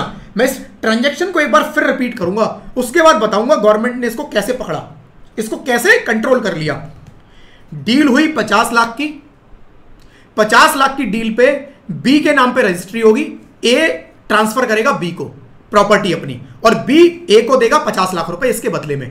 अगर ये 50 लाख में रजिस्ट्री करवाएंगे तो बी जो बायर है उसको स्टैंप ड्यूटी वैल्यू देनी पड़ेगी, स्टैंप ड्यूटी खरीदनी पड़ेगी, स्टैंप बेसिकली खरीदनी पड़ती है, जैसे स्टैंप पेपर पे लिखा जाता है।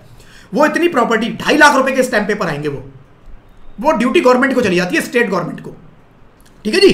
तो ये 2.5 लाख रुपए बी की पॉकेट से निकलेंगे, और 5 लाख में प्रॉपर्टी इसने 5 लाख की खरीदी थी इन्हें, तो 45 लाख रुपए का इसका कैपिटल गेन आ जाएगा। 5 लाख रुपए के आसपास 12.5% से ए को टैक्स देना पड़ेगा, तो दोनों ने मिलकर साठगांठ कर ली, वैल्यू दिखाओ 20 लाख रुपए। 20 लाख में 5% बी कह रहा है मेरे को 1 लाख देना पड़ेगा, और ए कह रहा है मुझे भी 20 माइनस 5 लाख की मैंने प्रॉपर्टी खरीदी तो 15 लाख पे मुझे 12.5% करीब 2 लाख रुपए टैक्स देना पड़ेगा। दोनों के मजे हो गए, दोनों ने अपने पैसे बचा लिए, 1.5 तेरा बचा, 2.5 मेरा बचा, 2.5-3 मेरा बच गया। तो गवर्नमेंट ने कहा हमारे माथे पे कुछ लिखा नहीं है, अभी हम आ जाते हैं बीच में। अब हम तुम्हें एक चीज बताते हैं, गवर्नमेंट ने बोला अगर तुम ये बदमाशी करोगे ना कि मेरी इतने की प्रॉपर्टी इतने की, तो गवर्नमेंट ने बोला कि एक ना रेट होता है, गवर्नमेंट ने डिसाइड किया एक रेट होता है सर्कल रेट। सर्कल रेट क्या है, हर जगह की जो अथॉरिटी है, जैसे दिल्ली के अंदर डीडीए है, दिल्ली डेवलपमेंट अथॉरिटी, मुंबई के अंदर एमडीए होगी, मुंबई डेवलपमेंट अथॉरिटी, गाजियाबाद के अंदर जीडीए, गाजियाबाद डेवलपमेंट अथॉरिटी, ऐसे हर सिटी की अपनी एक अथॉरिटी है, हर सिटी की एक डेवलपमेंट अथॉरिटी है। नॉर्मली वो क्या करती है, वो उस प्रॉपर्टी का रेट डिसाइड करती है कि हमारे हिसाब से इस प्रॉपर्टी की ये वैल्यू है, हमारे हिसाब से ये वैल्यू है, ये है सर्कल रेट, जो गवर्नमेंट डिसाइड करती है on the basis of different factors, कि मार्केट में उसकी क्या पोजीशन है, कैसा चल रहा है, वो सारे के बेसिस पे अपना एक रेट डिसाइड करती है। तो वो क्या कहते हैं, राइट, तो जो वो वैल्यू डिसाइड करती है that is stamp duty value. Stamp duty value और सर्कल रेट, जो मर्जी कह लो, दोनों एक ही बात है, स्टैंप ड्यूटी वैल्यू और सर्कल रेट। अब गवर्नमेंट ने अगर बोला तुम बोल रहे हो जी 50 लाख, हमारे हिसाब से तो इसकी वैल्यू 48 लाख निकलती है। तो अब आपकी रजिस्ट्री होगी 48 लाख पे, समझ रहे हो? तुम कह रहे हो 20 लाख, डील 50 की है, 50 की तो ए और बी को पता है। ए और बी जाके कोर्ट में, कचहरी में जाके खड़े हो जाते हैं, कहते हैं जी ये प्रॉपर्टी 20 लाख की बेचनी है। रजिस्ट्रार पकड़ लेगा, कहेगा जी सर्कल रेट चेक करेगा, वो कहेगा सर्कल रेट के हिसाब से इसकी वैल्यू 48 लाख निकलती है। तो इससे 48 लाख रुपए पर 5%, राइट, 240 के आसपास निकलेगा कुछ, वो मांग लिया जाएगा। तो छोटा मोटा तो आप देखो बचा लोगे, छोटा मोटा गड़बड़ कर लोगे, बट बड़ी गड़बड़ नहीं हो पाएगी। यहां स्टैंप ड्यूटी वैल्यू को बीच में डाल दिया कि आपका जो एक्चुअल प्राइस है, अगर वो जो रजिस्ट्री आप करवाने आ रहे हो, आप बोल रहे हो जी 20 लाख, अगर ये स्टैंप ड्यूटी वैल्यू से कम है, कंसीडरेशन स्टैंप ड्यूटी वैल्यू से कम है, तो कह रहे हैं हम दोनों का डिफरेंस निकाल लेंगे। पहली चीज, आपकी जो रजिस्ट्री होगी वो 48 लाख पे होगी, लेकिन अभी गिफ्ट के पॉइंट ऑफ व्यू से जो हम अभी पढ़ रहे हैं, गिफ्ट के पॉइंट ऑफ व्यू से वो कह रहे हैं 48 माइनस 20। आपने किसी को गिफ्ट किया, आपने किसी को गिफ्ट की कोई प्रॉपर्टी, राइट, 48 लाख की प्रॉपर्टी आपने गिफ्ट की, पूरी एज इट इज की, कुछ नहीं लिया, तो 48 लाख पे गिफ्ट आ जाएगा, राइट। ए ने बी को, ए ने, अभी क्वेश्चन लूंगा, मुझे पता है कुछ लोग लिख रहे हैं इसमें, बट मैं क्वेश्चन अभी लूंगा, पहले मैं अपना पूरा कर लूं। ए ने बी को गिफ्ट दिया, कितने का जी? 50 लाख रुपए की एक लैंड थी, वो गिफ्ट कर दी, बता नहीं रहा कितने की है, तो गवर्नमेंट कह रही है हम पूछ भी नहीं रहे।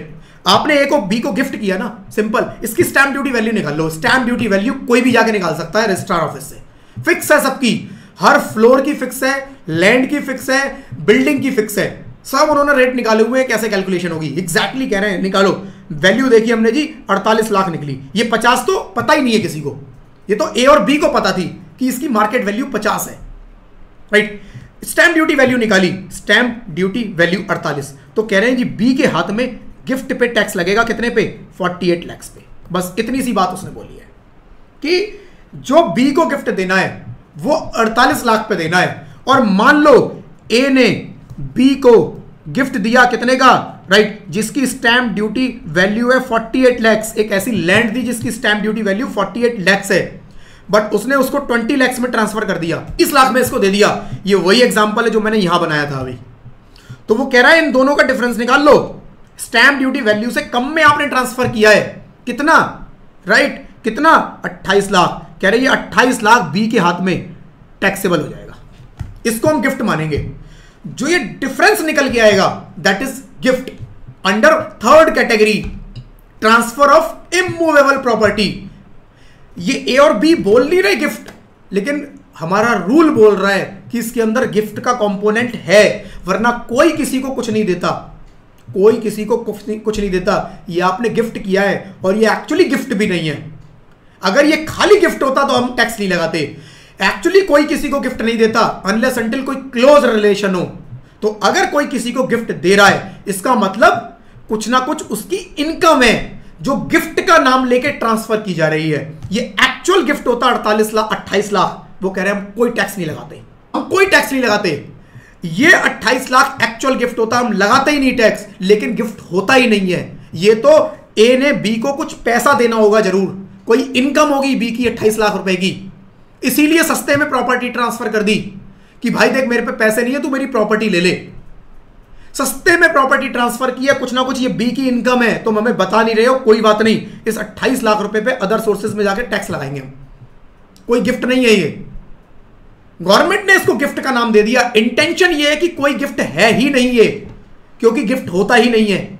गिफ्ट केवल क्लोज रिलेशन में होते हैं, वो रिलेशन हम बताएंगे कौन से हैं। उन रिलेशन में गिफ्ट दिया है, हम कुछ टैक्स नहीं लगाएंगे, जो मर्जी गिफ्ट देना, हम कोई टैक्स नहीं लगाएंगे। बट कोई उठा के मुंह उठा के किसी को गिफ्ट दे रहा है, कोई मेरे चाचा के, मामा के, फूफा के बेटे के भतीजे को गिफ्ट दे रहा है, तो भाई साहब ये कोई गिफ्ट नहीं है, राइट। ये तो कुछ और ही झोलझाल है, हम तो इसे इनकम मान के टैक्स कर देंगे। तो ये वो इनकम पे टैक्स लग रहा है बेसिकली, राइट। तो कॉन्सेप्ट को समझना फ्रेंड्स, कॉन्सेप्ट को, आई होप क्लियर है, ठीक है। मैं रिपीट कर देता हूं इस पार्ट को एक बार। ए ने बी को कुछ प्रॉपर्टी ट्रांसफर की, राइट, लैंड ट्रांसफर की सपोज, राइट, एक लैंड ट्रांसफर की। कितने में ट्रांसफर की? उसने कहा जी 20 लाख रुपए में ट्रांसफर की। ए ने 20 को 20 लाख रुपए में ट्रांसफर की। इसकी आप निकालो स्टैंप ड्यूटी वैल्यू। बस स्टैंप ड्यूटी वैल्यू निकालना आसान है, रजिस्ट्रार ऑफिस से निकल आएगी, हर प्रॉपर्टी की फिक्स है, इसमें कोई झोलझाल नहीं है। जिस दिन डील हो रही है उस दिन की रेट निकाल लो। ये चेंज होती रहती है ईयरली, 2 साल 3 साल में इसको सर्कल रेट को चेंज करते रहते हैं। जैसे प्रॉपर्टी का रेट बढ़ता रहता है, वो मार्केट के हिसाब से बड़े सारे फैक्टर्स होते हैं मार्केट के, तो ये मार्केट प्राइस के एक्चुअल आसपास की वैल्यू होती है। कुछ एग्जैक्ट मार्केट प्राइस नहीं होता, बट उसके आसपास की वैल्यू होती है। ठीक है, तो ये स्टैंप ड्यूटी वैल्यू निकाल लो। ये इस प्रॉपर्टी की वैल्यू निकल के आई जी 70 लाख रुपए। वो कह रहा है 70 लाख रुपए स्टैंप ड्यूटी वैल्यू है। ट्रांसफर कितने में कि 20 में। ए बी का है कौन? कोई नहीं है, पता नहीं कौन है, कोई बहुत दूर का रिश्तेदार है, राइट? मामा के फूफा के बेटे का लड़का है, राइट? बहुत दूर का, तो मतलब कोई रिश्तेदारी भी नहीं है ऐसी खास। रिश्तेदारी होती तो अलग रूल है, बताऊंगा, उन पे आऊंगा। तो ना ए बी का कोई रिश्तेदार है। 20 लाख रुपए में 70 लाख की प्रॉपर्टी ट्रांसफर कर दे रहा है। क्यों कर दे रहा है भाई साहब? तो गवर्नमेंट यहां क्या कहती है? गवर्नमेंट कहती है पक्का जो ये 50 लाख है ना, ये ए ने बी को देना होगा। ये बी की इनकम है, ये बी ने ए से लेना था, उसकी इनकम है। ये इनकम दिखाने से बचने के लिए ऐसे किया गया कि इसने कहा जी 20 लाख 50 लाख तू मेरे को पैसे नहीं है, प्रॉपर्टी दे दे। अच्छा ले 70 लाख की प्रॉपर्टी है तो ठीक है, 50 देने थे, 20 तू मेरे से वापस ले ले। और दिखाया क्या कि जी ये प्रॉपर्टी ए ने बी को 20 लाख रुपए में सेल कर दी। कुछ इस तरह का दिखा दिया होगा। 50 लाख रुपया बी अपना बचा गया। उसने कहा ऐसे नहीं बचने देंगे, ये 50 लाख रुपए तुम्हारी अदर सोर्सेज में ऐड हो जाएंगे। और अदर सोर्सेज फर्दर ऐड हो जाएगा किसमें? टोटल इनकम में। और टोटल इनकम पे आप क्या करोगे? स्लैब लगाओगे। कैसे लगेगा? एग्जांपल दिखा देता हूं। एक मान लो एक पर्सन की इनकम है सैलरी, एक पर्सन है, ये बी है, ये बी है, ये बी है, इसकी सैलरी से अर्निंग है कितने की? 20 लाख रुपए की। कुछ इसकी अपनी प्रॉपर्टी है बी की, जिससे रेंटल इनकी इनकम आती है। तो रेंट आ रहा है कहां? हाउस प्रॉपर्टी में। तो वो कितना आएगा जी? मान लो 15 लाख रुपए का। इसकी और कोई इनकम नहीं है। अदर सोर्सेज के अंदर इसका कुछ इंटरेस्ट आता था। इसने कहा 25,000 रुपए का इंटरेस्ट आया बैंक के अंदर, मेरा कुछ एफडी वगैरह मैंने करवा रखी है। और दूसरा कह रहा है मेरे को गिफ्ट मिला। कौन सा? ये वाला गिफ्ट, ये 50 लाख। जो 70 लाख की प्रॉपर्टी 20 लाख में मुझे ट्रांसफर हुई बी को, तो ये 50 लाख उन्होंने कहा ये भी 50 लाख तुम्हारी इनकम में ऐड करेंगे। तो अब क्या बनेगा? 50 लाख 25,000 रुपए अदर सोर्सेज। टोटल इनकम कितनी हो गई? काउंट कर लो 50-25 को। इसको एक काम करो, राउंड कर लेते हैं, इसको 1 लाख बोल देते हैं, इंटरेस्ट को 1 लाख कर ले, कैलकुलेशन आसान हो जाएगी थोड़ी, राइट? ये 51 लाख कर लो, ठीक है? अब जोड़ लो कितना हो गया? 50, 60, 70, 80, 85, 86 लाख, राइट? ये मेरा क्या हो गया? Gross total income. अब मेरे को इसमें चैप्टर 6 ए की डिडक्शन मिलेगी कितनी? अभी मेरे केस में सपोज नील है, कुछ नहीं है, तो मेरी ये क्या बनेगी? टोटल इनकम कितनी की हो गई? 86 लाख। इसमें कोई स्पेशल रेट की इनकम है ना? सैलरी स्पेशल रेट की है ना? रेंट स्पेशल रेट का है? अदर सोर्सेज में गिफ्ट है और इंटरेस्ट है अदर सोर्सेज में, राइट? कोई स्पेशल रेट का नहीं है। 86 लाख पे स्लैब के हिसाब से टैक्स निकाल लो। 22,70,000, राइट? ये मेरा टैक्स बना 22,70,000। और इसके ऊपर कुछ लगना है? अभी बताना जरा। 22,70,000 याद करना, इनकम 50 लाख से ऊपर की है, सरचार्ज आएगा बिल्कुल 10%, राइट? तो 2,27,000 का सरचार्ज हो गया। तो टैक्स बिफोर HEC कितना हो गया जी? 22,70,000 प्लस 2,27,000, ये हो गया 24,97,000। 24,97,000 इसके ऊपर लगाओ HEC at the rate of 4%। ये नॉर्मल लगेगा। 99,880 जो ये बैलेंस आया कितना? 25,96,880। This is tax liability. और अगर ये 880 ना होके 10 के मल्टीपल में नहीं होता तो मुझे क्या करना पड़ता? Round of under section 288B। 288B में राउंड ऑफ भी करता, बट अभी जरूरत नहीं है, राइट? तो ये देखो इस तरह से कैलकुलेशन बनेगी कि जो आपकी इनकम आई है बी के लिए, मैंने कैलकुलेट किया है कि बी की जो इनकम आई वो उसकी इनकम में जाके ऐड हो जाएगी इस तरह से, राइट? आई होप अभी क्लियर होगी पिक्चर कि एक्चुअली हम इसको कैसे करने वाले हैं, ठीक है? अभी पॉइंट क्लियर है। अभी 1-2 चीजें रहती हैं इसके अंदर, ठीक है? अभी क्लियर? अभी कोई डाउट कि कैसे कैलकुलेट? सिंपल देखो, अगर विदाउट कंसिडरेशन किया है तो उस पूरी स्टैंप ड्यूटी वैल्यू ऐड हो जाएगी बी की इनकम में। जो रिसीवर है उसकी इनकम मान लेंगे पूरी की पूरी स्टैंप ड्यूटी वैल्यू। कि कैसे कैलकुलेट? सिंपल देखो, अगर विदाउट कंसिडरेशन किया है तो उस पूरी स्टैंप ड्यूटी वैल्यू ऐड हो जाएगी बी की इनकम में। जो रिसीवर है उसकी इनकम मान लेंगे पूरी की पूरी स्टैंप ड्यूटी वैल्यू, राइट? लेकिन वो डिफरेंस 50,000 से कम का होना चाहिए, ये ध्यान रखना। 50,000 की तो छूट है ना, 50,000 तक वो कहने अलाउड है, कोई दिक्कत नहीं हमें। पूरे साल में कोई किसी को 50,000 तक का गिफ्ट दे रहा है, कह रहे हैं हमें उसमें दिक्कत नहीं है। आपको टोटल गिफ्ट कितने के मिले? 50,000 रुपए के। कोई दिक्कत नहीं, किसी ने किसी को लैंड दी, कोई बहुत रिमोट एरिया में कोई छोटा सा लैंड का टुकड़ा था, 50,000 रुपए का हो सकता है। नॉर्मली नहीं होती है 50,000 की लैंड, 50,000 का घर नहीं होता, बट बहुत रिमोट एरिया में, कोई गांव में, कहीं पर छोटी जगह में, राइट, हो सकता है छोटा सा टुकड़ा था, वो 50,000 का ही था, वो गिफ्ट कर दिया। कह रहे कोई दिक्कत नहीं, कर दो। उसकी स्टैंप ड्यूटी वैल्यू कितनी है जी? 49,000 रुपए है, कोई दिक्कत नहीं, हमें कर दो। लेकिन अगर वो 50 से ऊपर का है तो टैक्स लगा देंगे। अगर कंसीडरेशन है बीच में, राइट, कंसीडरेशन क्या, कुछ पैसा दिया, प्रॉपर्टी ट्रांसफर हुई, कुछ पैसा दिया, तो कह रहे हैं स्टैंप ड्यूटी वैल्यू और जो कंसीडरेशन है उसका डिफरेंस निकाल लो, और वो डिफरेंस 50 से ज्यादा का है, यानी कि बेनिफिट कितना मिला। सीधी सी बात यह है कि बेनिफिट कितना मिला। जो बेनिफिट मिला वो बेनिफिट 50,000 से ज्यादा का है तो पूरे पे टैक्स लगा देंगे, 50 तक है तो छोड़ देंगे। ठीक है जी। अब इसमें एक पॉइंट और ऐड करता हूं। मिस्टर ए है, इसके दो फ्रेंड हैं बी और सी। इन्होंने इसको 2 गिफ्ट दिए। बी ने गिफ्ट दिया क्या? बी ने गिफ्ट दिया इसको 45,000 की, इसके पास एक लैंड थी, राइट, 45K की एक लैंड थी, 45,000 की एक लैंड थी, वो गिफ्ट कर दी। सी ने ए को कोई 40K की एक लैंड थी, वो गिफ्ट कर दी। तो क्या टैक्स लगेगा? मेरे को बताओ। इस केस में ए के ऊपर टैक्स लगेगा। ए को गिफ्ट मिला है, टोटल पूरे साल की वैल्यू 85,000 बन रही है। क्या गिफ्ट पे, इस गिफ्ट पे टैक्स लगेगा? यहां पे टैक्स नहीं लगेगा। क्यों नहीं लगेगा बता देता हूं। 3 कैटेगरी थी, कैटेगरी 1, 2, 3। ध्यान से समझना। पहली क्या थी? सम ऑफ मनी। पहली थी सम ऑफ मनी। यहां पर क्या बोला? इस कैटेगरी में वैल्यू अगर ग्रेटर देन क्या है 50K तो टैक्स लगेगा। दूसरी थी property other than immovable property, क्या ग्रेटर देन 50K लगेगा? बिल्कुल लगेगा। लेकिन यहां पर था property movable, sorry immovable property.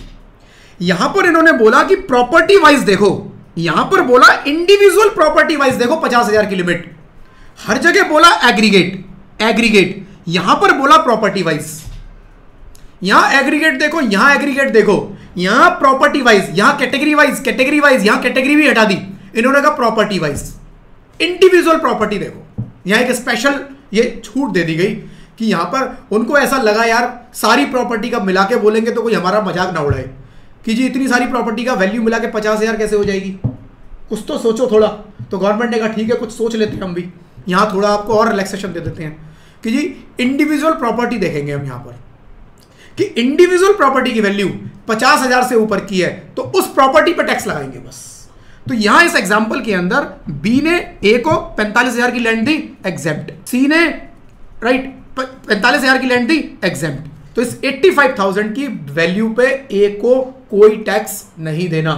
इसी केस में ई ने जो प्रॉपर्टी की वैल्यू दी वो थी 65K और राइट जो बी ने ए को दी 65K और जो सी ने दी वो 40K। तो जो 65K है इस वाली पे टैक्स लग जाएगा।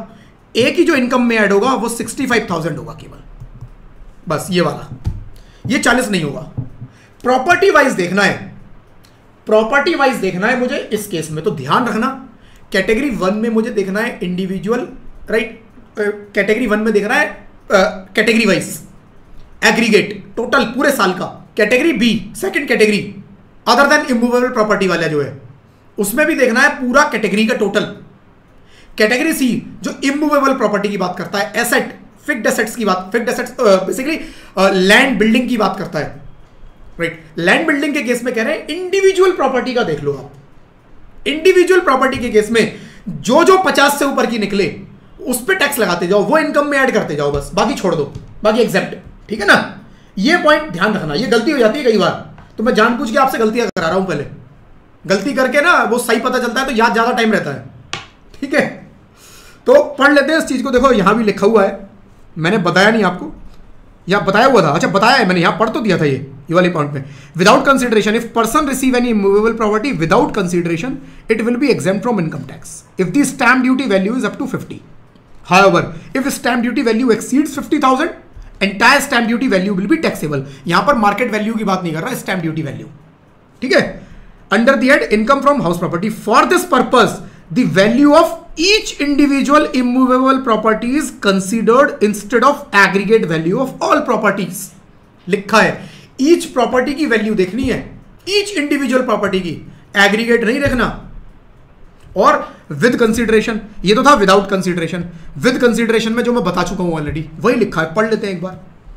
If immovable property is received for a consideration that is less than the stamp duty value, for a consideration that is less than the stamp duty value. मेरे केस में 48 लाख और 20 lakh, stamp duty value 48 lakh और actual transfer 20 lakh पे हो रहा था जो हमने एग्जांपल क्रिएट किया, राइट। तो if immovable property is received for a consideration that is less than the stamp duty value by an amount exceeding 50,000, difference जो है वो 50,000 से ज्यादा का है अगर, and difference between stamp duty value and actual consideration is more than 10% of actual consideration। अब यहां एक कुछ और भी आ गया, the taxable amount will be stamp duty value exceeding such consideration। चलो जी लाइन पढ़ लेता हूं मैं दोबारा, ये जो हमने छोड़ी थी लास्ट टाइम।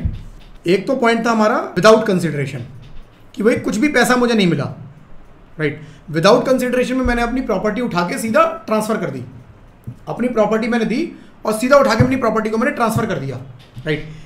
ए ने बी को अपनी प्रॉपर्टी पूरी एज इट इज ट्रांसफर कर दी। ए ने बी को विदाउट कंसिडरेशन 10 लाख की प्रॉपर्टी की वैल्यू थी, कुछ नहीं लिया, एज इट इज दे दिया, तो बी की 10 लाख की इनकम मान ली जाएगी। और ये 10 लाख की वैल्यू कौन सी? Stamp duty value. Stamp duty value अगर 10 लाख की निकालेंगे, अगर ये 10 लाख की है, 50,000 से ज्यादा है अगर ये, तो ये बी के हाथ में पूरा टैक्स लग जाएगा, ठीक है जी, पहला पॉइंट। दूसरा पॉइंट बोल रहा है कि विद कंसिडरेशन, कुछ पैसा जो हमने अभी देखा था उसके अंदर एक और प्लस एक एड ऑन है। अभी तक हमने देखा कि जी मान लो इस केस में ए ने बी को प्रॉपर्टी ट्रांसफर की 10 लाख की, बट उसने बी से 2 लाख रुपए ले लिए। तो मैंने अभी तक आपको ये बताया कि जो डिफरेंस है वो निकाल लो, 8 लाख बेनिफिट, ये 8 लाख बी की इनकम बन जाएगी, बी की इनकम में 8 लाख रुपए ऐड हो जाएंगे। बट इसके अंदर एक पॉइंट और है, राइट, वो पॉइंट पढ़ लेते हैं। तो विद कंसिडरेशन में कह रहा है कि if immovable property is received for a consideration that is less than the stamp duty value by amount exceeding 50,000, मतलब इन दोनों का जो डिफरेंस है 10 और 2 जो मेरे एग्जांपल में है 8 लाख, ये अगर 50,000 से ज्यादा है, साथ में एंड कुछ और एक कंडीशन ऐड की इसने, difference between stamp duty value and actual consideration is more than 10% of actual consideration, the taxable amount will be stamp duty value exceeding such consideration. इसको थोड़ा समझ लेते हैं क्या बोल रहा है घुमा फिरा के। इसने बोला जी देखो, ए ने प्रॉपर्टी ट्रांसफर की किसको? बी को, ठीक है जी, कोई दिक्कत नहीं। ए ने बी को प्रॉपर्टी ट्रांसफर की, कितने की? इस प्रॉपर्टी की स्टैंप ड्यूटी वैल्यू कितनी है? मैंने कहा जी स्टैंप ड्यूटी वैल्यू 20 लाख रुपए निकल के आती है। ट्रांसफर कितने में की जी? 15 लाख रुपए में ट्रांसफर की। बी ने 15 लाख रुपए ए को बैंक ट्रांसफर किया, राइट। 20 लाख की प्रॉपर्टी 15 लाख में ट्रांसफर हुई। तो अभी तक जो हमने सीखा उसके हिसाब से डिफरेंस 5 लाख निकाल लो और ये चेक कर लो, क्या ये 5,50,000 से ज्यादा है? यस, और ये 5 लाख ऐड कर दो। उन्होंने कहा एक कंडीशन और चेक करो, इस 5 लाख पे ऐसे टैक्स नहीं लगाना, एक चीज और चेक करेंगे। आप ये देखो, जो ये 5 लाख है, ये जो 5 लाख है, ये जो एक्चुअल कंसीडरेशन है इसका 10% निकालो। 15 लाख का 10% कितना हुआ? 1.5 लाख। क्या इससे भी ज्यादा है? यानी कि जो ये डिफरेंस आ रहा है, एक तो ये 50K से ज्यादा हो, 50,000 से ज्यादा होना चाहिए, साथ में एक्चुअल कंसीडरेशन के 10% से ज्यादा हो, मेरे इस केस में 1.5 लाख, राइट। अगर ये इन दोनों से ज्यादा है तब इस 5 लाख पे टैक्स लगाना है। रिपीट करूंगा, रिपीट। ए ने बी को एक प्रॉपर्टी ट्रांसफर की, कितने में करी? 30 लाख की। कितने में ट्रांसफर की? 25 लाख में। प्रॉपर्टी इसके पास से गई 30 लाख की, यहां से 30 लाख की ये प्रॉपर्टी गई और बी से 25 लाख रुपए ए के पास आ गए। डिफरेंस कितने का है? कह रहा निकाल लो 5 लाख। कह रहा है अब इस 5 लाख को 2 वैल्यूज से चेक करो, क्या ये 5,50,000 से ज्यादा है? एक तो 50,000 की कंडीशन, दूसरा क्या ये 5 लाख जो एक्चुअल कंसीडरेशन है इसका 10% निकालो, एक्चुअल कंसीडरेशन का 10% निकालो। 25 लाख का 10% 2,50,000। कह रहा है क्या 5 लाख इससे ज्यादा है? यस।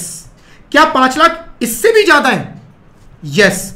इन दोनों से ज्यादा है तो इस 5 लाख को बी की इनकम में ऐड कर दो, इस 5 लाख को बी की इनकम में ऐड कर दो। एक और एग्जांपल लूंगा दोबारा से। ए ने बी को एक प्रॉपर्टी ट्रांसफर की, कितने की? 50 लाख रुपए की, राइट। कितने की?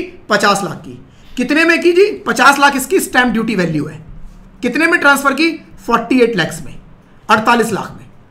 यानी 50 लाख की प्रॉपर्टी ए से बी को चली गई और बी से 48 लाख रुपए आ गए। डिफरेंस निकालो कितना है, 2 लाख का। इस 2 लाख को कंपेयर करो 50,000 से और दूसरा कंपेयर करो जो एक्चुअल कंसीडरेशन है उसका 10%। एक्चुअल कंसीडरेशन का 10% कितना हुआ, 4,80,000। क्या ये 2,50,000 से ज्यादा है? यस, हाँ है। क्या ये 4,80,000 से भी ज्यादा है? 10% ऑफ एक्चुअल कंसीडरेशन भी ज्यादा है? नो। वो कह रहा है फिर कोई इसके अंदर गिफ्ट नहीं है, कोई गिफ्ट नहीं है। तो कहना क्या चाह रहा है, देखो वो कहना ये चाह रहा है 50,000 की लिमिट तो है, लेकिन जहां पर कंसीडरेशन है और जो दोनों का डिफरेंस है वो डिफरेंस, राइट, जो डिफरेंस है वो डिफरेंस जो एक्चुअल कंसीडरेशन है 10% तक का है, तो हम कहेंगे जी 10% का तो चलो ऊपर नीचे हो सकता है, 10% तक का तो ऊपर नीचे हो सकता है जी। आपने स्टैंप ड्यूटी वैल्यू 1 निकाली, आपकी डील एक्चुअल हो सकती है कि भाई 10, कई बार होता है कि स्टैंप ड्यूटी वैल्यू मेरी 50 लाख की निकली बट एक्चुअल डील मेरी 45 लाख की हुई है। मेरे को जरूरत थी पैसे की तो मैंने 10% सस्ते में बेच दी, तो 10% तो चलता है। गवर्नमेंट कहती है एक्चुअल कंसीडरेशन का 10% डिफरेंस है, तो हम वहां मान लेंगे आपकी बात कि हाँ ये एक्चुअल डील है, इसके अंदर कोई झोलझाल नहीं है। आप मजबूरी में थे, आपको पैसे की जल्दी थी, आपको कोई काम रहा होगा, आपने उसको बेच दिया, हमें कोई दिक्कत नहीं है। अगर डिफरेंस 10% तक का है, 10% तक के डिफरेंस को हम गिफ्ट नहीं बोलेंगे। जैसा मेरा इस केस के अंदर 2 लाख का था, 10% किसका देखना है, actual consideration, stamp duty value का नहीं देखना है। एक्चुअल कंसीडरेशन का 10% से डिफरेंस को कंपेयर कर लो। तो इस डिफरेंस को 2 चीजों से कंपेयर करना है। नंबर 1 50,000 जो लिखा है, 50 तो प्राइमरी कंडीशन है जो कैटेगरी ए बी सी तीनों में ही थी, बट प्रॉपर्टी के केस में स्पेशली डाला गया क्योंकि प्रॉपर्टी के केस में जब डील होती है ना तो actually deal stamp duty value से ऊपर और नीचे होती ही है। वो ये जेन्युइन केस है बिल्कुल कि थोड़ी बहुत ऊपर नीचे होती है। वो गवर्नमेंट कहती है कितनी थोड़ी बहुत, कहते हैं जी 10%, हम 10% तक का आपको बेनिफिट दे देंगे, हम 10% तक आपको नहीं बोलेंगे, ठीक है जी। तो यहां पर वो 10% तक की अगर झोलझाल भी कर रहा है जानबूझ के, तब भी कह रहा है हमें कोई दिक्कत नहीं है। लॉ कहता है हमें कोई दिक्कत नहीं है, आप 10% तक कर लो, उसके ऊपर हम आपको नहीं करने देंगे, राइट। तो आई होप ये पॉइंट क्लियर होगा कि अगर मेरे को सिंपल क्या देखना है कि भाई एक बंदा दूसरे पर्सन को कोई डील कर रहा है, कोई डील कर रहा है, प्रॉपर्टी की डील कर रहा है। कितने की डील हुई जी आपकी? मेरी डील 70 लाख रुपए में हुई है, मैं 70 लाख रुपए में प्रॉपर्टी बेचूंगा, ठीक है। 70 लाख रुपए में, सॉरी इसकी स्टैंप ड्यूटी वैल्यू 70 लाख रुपए निकल के आई, मैं बेचूंगा कितने में? वो कह रहा है जी मैं 65 लाख में बेच रहा हूं। बेच सकते हैं, देखो प्रॉपर्टी के अंदर ये जेन्युइन केस है, क्योंकि एक्चुअली क्या होता है market value stamp duty value से कई बार थोड़ा ऊपर नीचे होती है, गवर्नमेंट अपने हिसाब से रेट निकाल देती है, बट एक्चुअली उस मार्केट उस जगह पर इतना डेवलपमेंट नहीं हुआ जिसकी वजह से वहां पानी की समस्याएं चल रही हैं, वहां रोड की समस्या है, राइट। अब वो रेट निकालते टाइम उन्होंने उस चीज को कंसिडर किया नहीं किया, कितना किया पता नहीं, बट एक्चुअली उसका मार्केट थोड़ा डाउन है, तो वो हो सकता है स्टैंप ड्यूटी वैल्यू से सस्ते में ही बिके।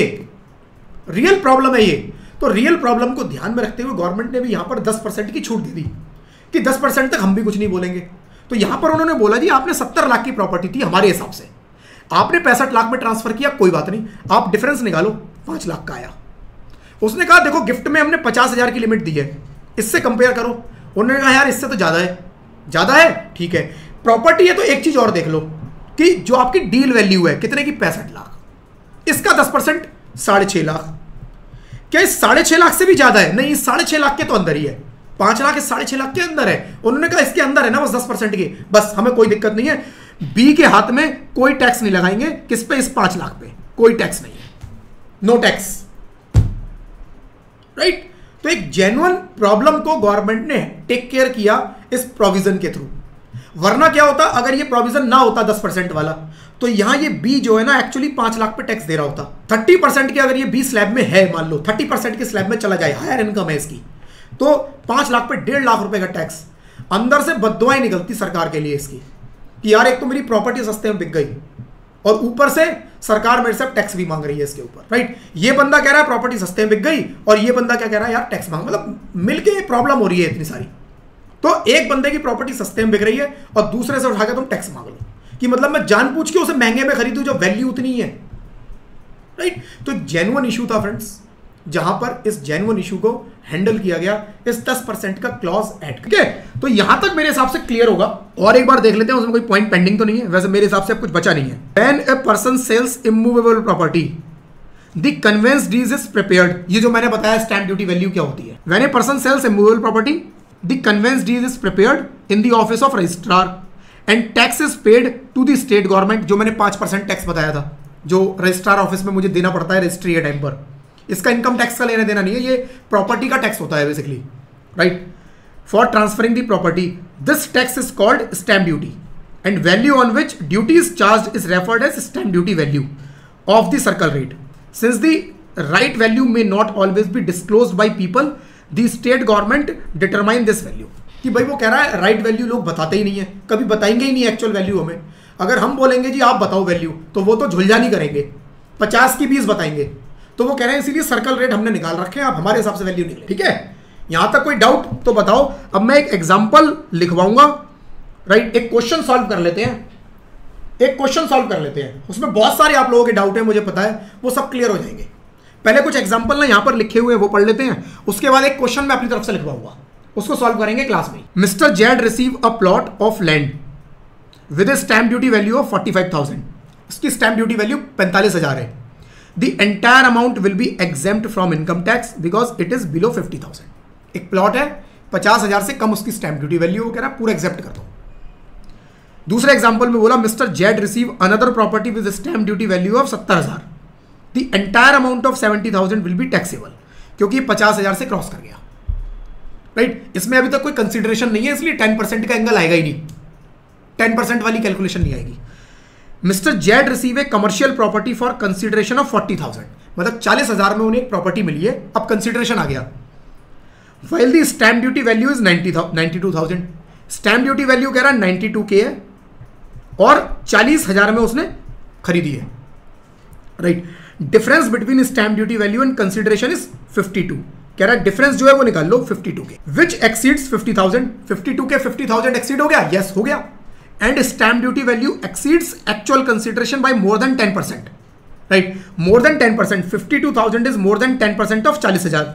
तो 40,000 का 10% निकालो कितना, 4,000। तो क्या ये 52,000 4,000 से ज्यादा है? यस ज्यादा है, 4,000 से भी ज्यादा है और 50,000 से भी ज्यादा है, दोनों से ज्यादा है। तो वो कह रहा है कि the difference between stamp duty value and right and consideration 50,000 will be taxable, 52,000। तो कह रहा है 52,000 पे टैक्स लगा देंगे। यहां तक कोई डाउट है तो फ्रेंड्स पूछ लो। अब मैं एक क्वेश्चन लिखवा देता हूं आप लोगों को, राइट। एक क्वेश्चन लिखवा देता हूं और उसको सॉल्व करेंगे क्लास में, ठीक है। उसके अंदर मैं ट्राई करूंगा आज के सारे सिनेरियो कवर हो जाए, सारे सिनेरियो कवर करवा दूंगा आज के इस क्वेश्चन में। इंपॉर्टेंट क्वेश्चन है, सारे फंडे क्लियर हो जाएंगे, जो डाउट है आप लोगों के सब क्लियर हो जाएंगे, राइट। और एडहॉक क्वेश्चन क्रिएट कर रहा हूं, ऐसा मेरे पास लिखा हुआ नहीं है, बिलीव मी, ठीक है। तो मिस्टर बी है, मिस्टर ए है, जो मर्जी कह लो, उनकी इनकम है सैलरी से कितनी, 5 लाख रुपए। हाउस प्रॉपर्टी से कुछ इनकम आ रही है उनकी 25 लाख रुपए। उनका कोई बिजनेस प्रोफेशन भी है, राइट, वहां से 50 लाख रुपए की। उनकी अदर सोर्सेज भी होता है, अदर सोर्सेज के अंदर उनका क्या क्या है, अदर सोर्सेज के अंदर उनका उनको गिफ्ट मिला, राइट, गिफ्ट से है। अब गिफ्ट किससे मिला, ये क्वेश्चन ना आप लोग अपने पास भी नोट करना, उतार लेना, राइट।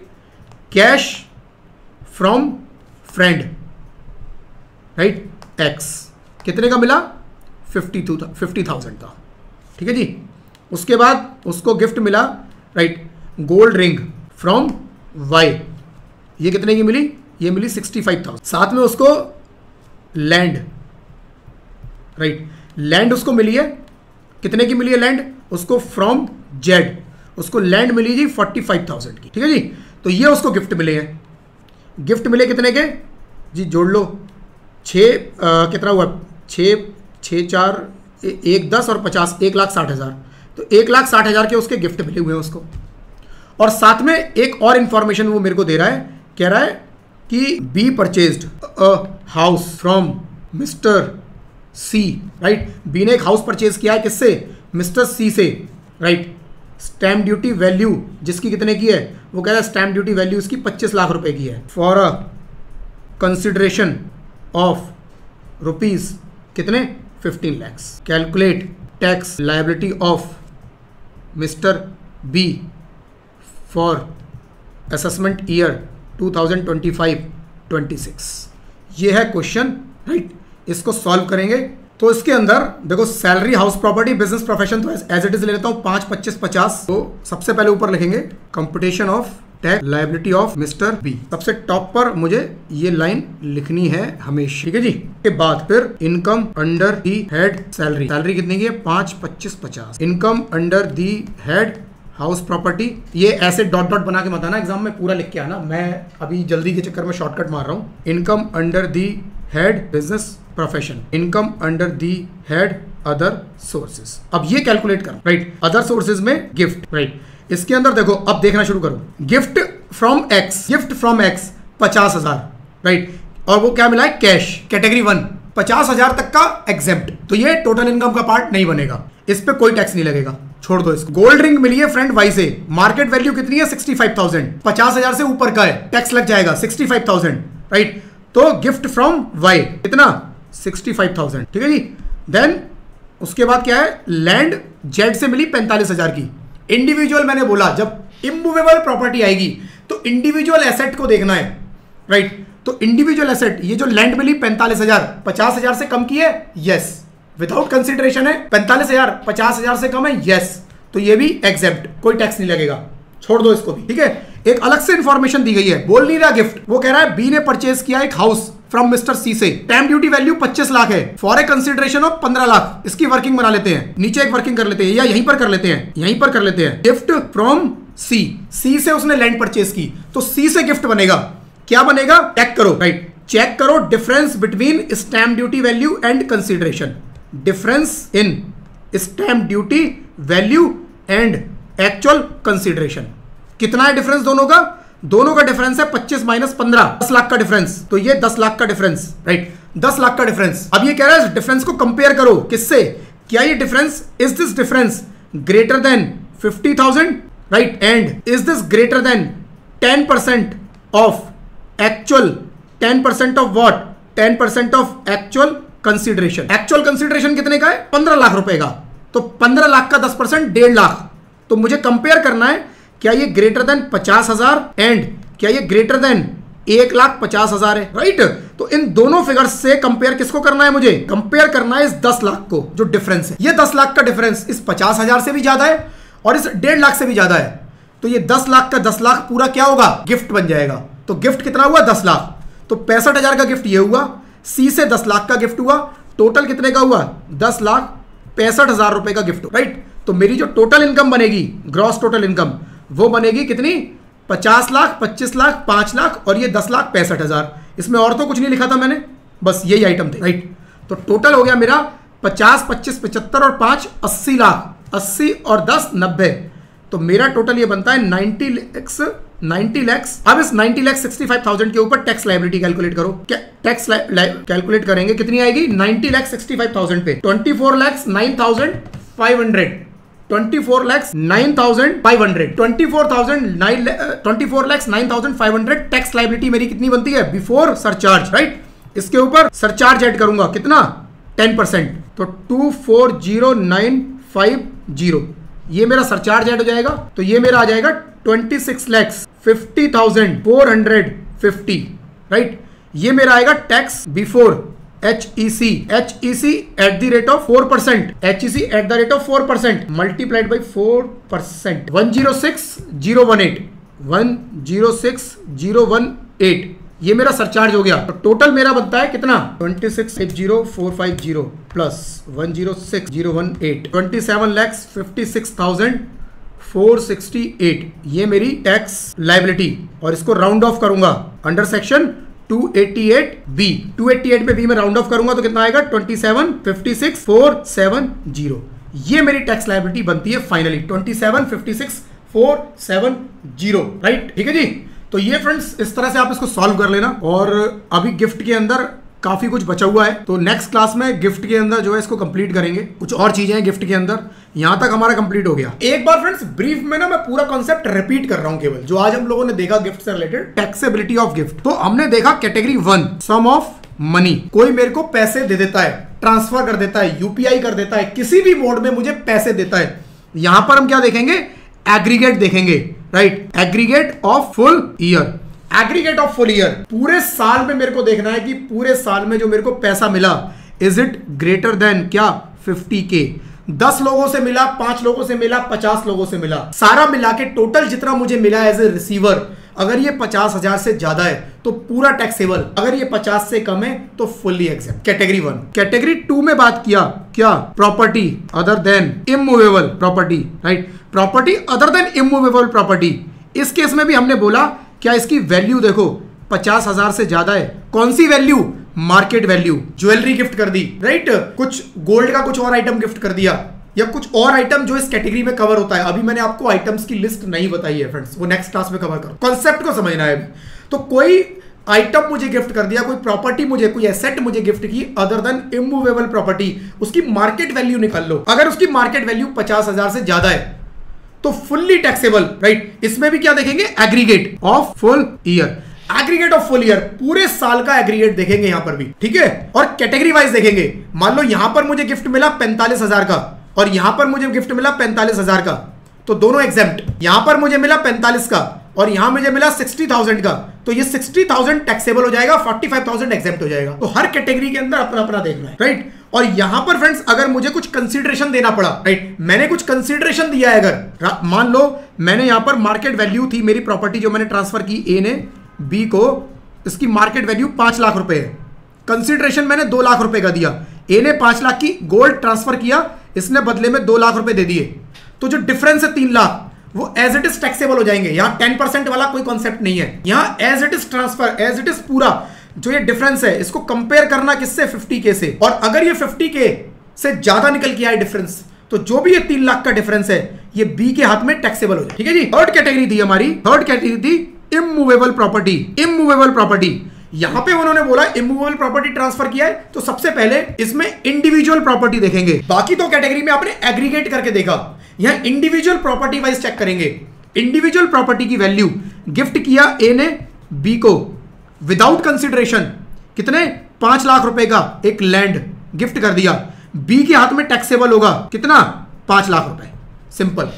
और ये 5 लाख क्या देखना है, standard stamp duty value, stamp duty value देखनी है, जो सर्कल रेट होता है, इस प्रॉपर्टी का सर्कल रेट निकलवा लो और वो देख लो जो लैंड ट्रांसफर किया, जो घर ट्रांसफर किया, उसकी स्टैंप ड्यूटी वैल्यू कितनी है, और स्टैंप ड्यूटी वैल्यू जो भी है उसके हाथ में टैक्सेबल कर दो, किसके, रिसीवर के हाथ में, जिसको गिफ्ट मिला। उसने गिफ्ट नहीं भी बोला तब भी वो गिफ्ट है, ध्यान रखना, वो नहीं कह रहा ये गिफ्ट है बट फिर भी गिफ्ट है। हमें नाम नहीं देखना है, नेचर देखना है, नेचर क्या है, नेचर से हमारा मतलब है, नाम से मतलब नहीं है, राइट। अब दूसरा केस, उसने विद कंसिडरेशन किया, ए ने बी को विद कंसिडरेशन किया, राइट, कुछ पैसा भी ले लिया, राइट, 15 लाख की प्रॉपर्टी थी, स्टैंप ड्यूटी वैल्यू 15 लाख रुपए है, राइट, 15 लैक्स कितने में ट्रांसफर की, 5 लैक्स में, 5 लाख में, 15 लाख की प्रॉपर्टी बी के पास गई, बी से ए के पास 5 लाख रुपए आ गए। उसने कहा जी क्या करो, कुछ मत करो, अगर इसमें कंसिडरेशन है तो डिफरेंस निकाल लो, कितना डिफरेंस निकालो, 10 लाख आ गया यहां पर।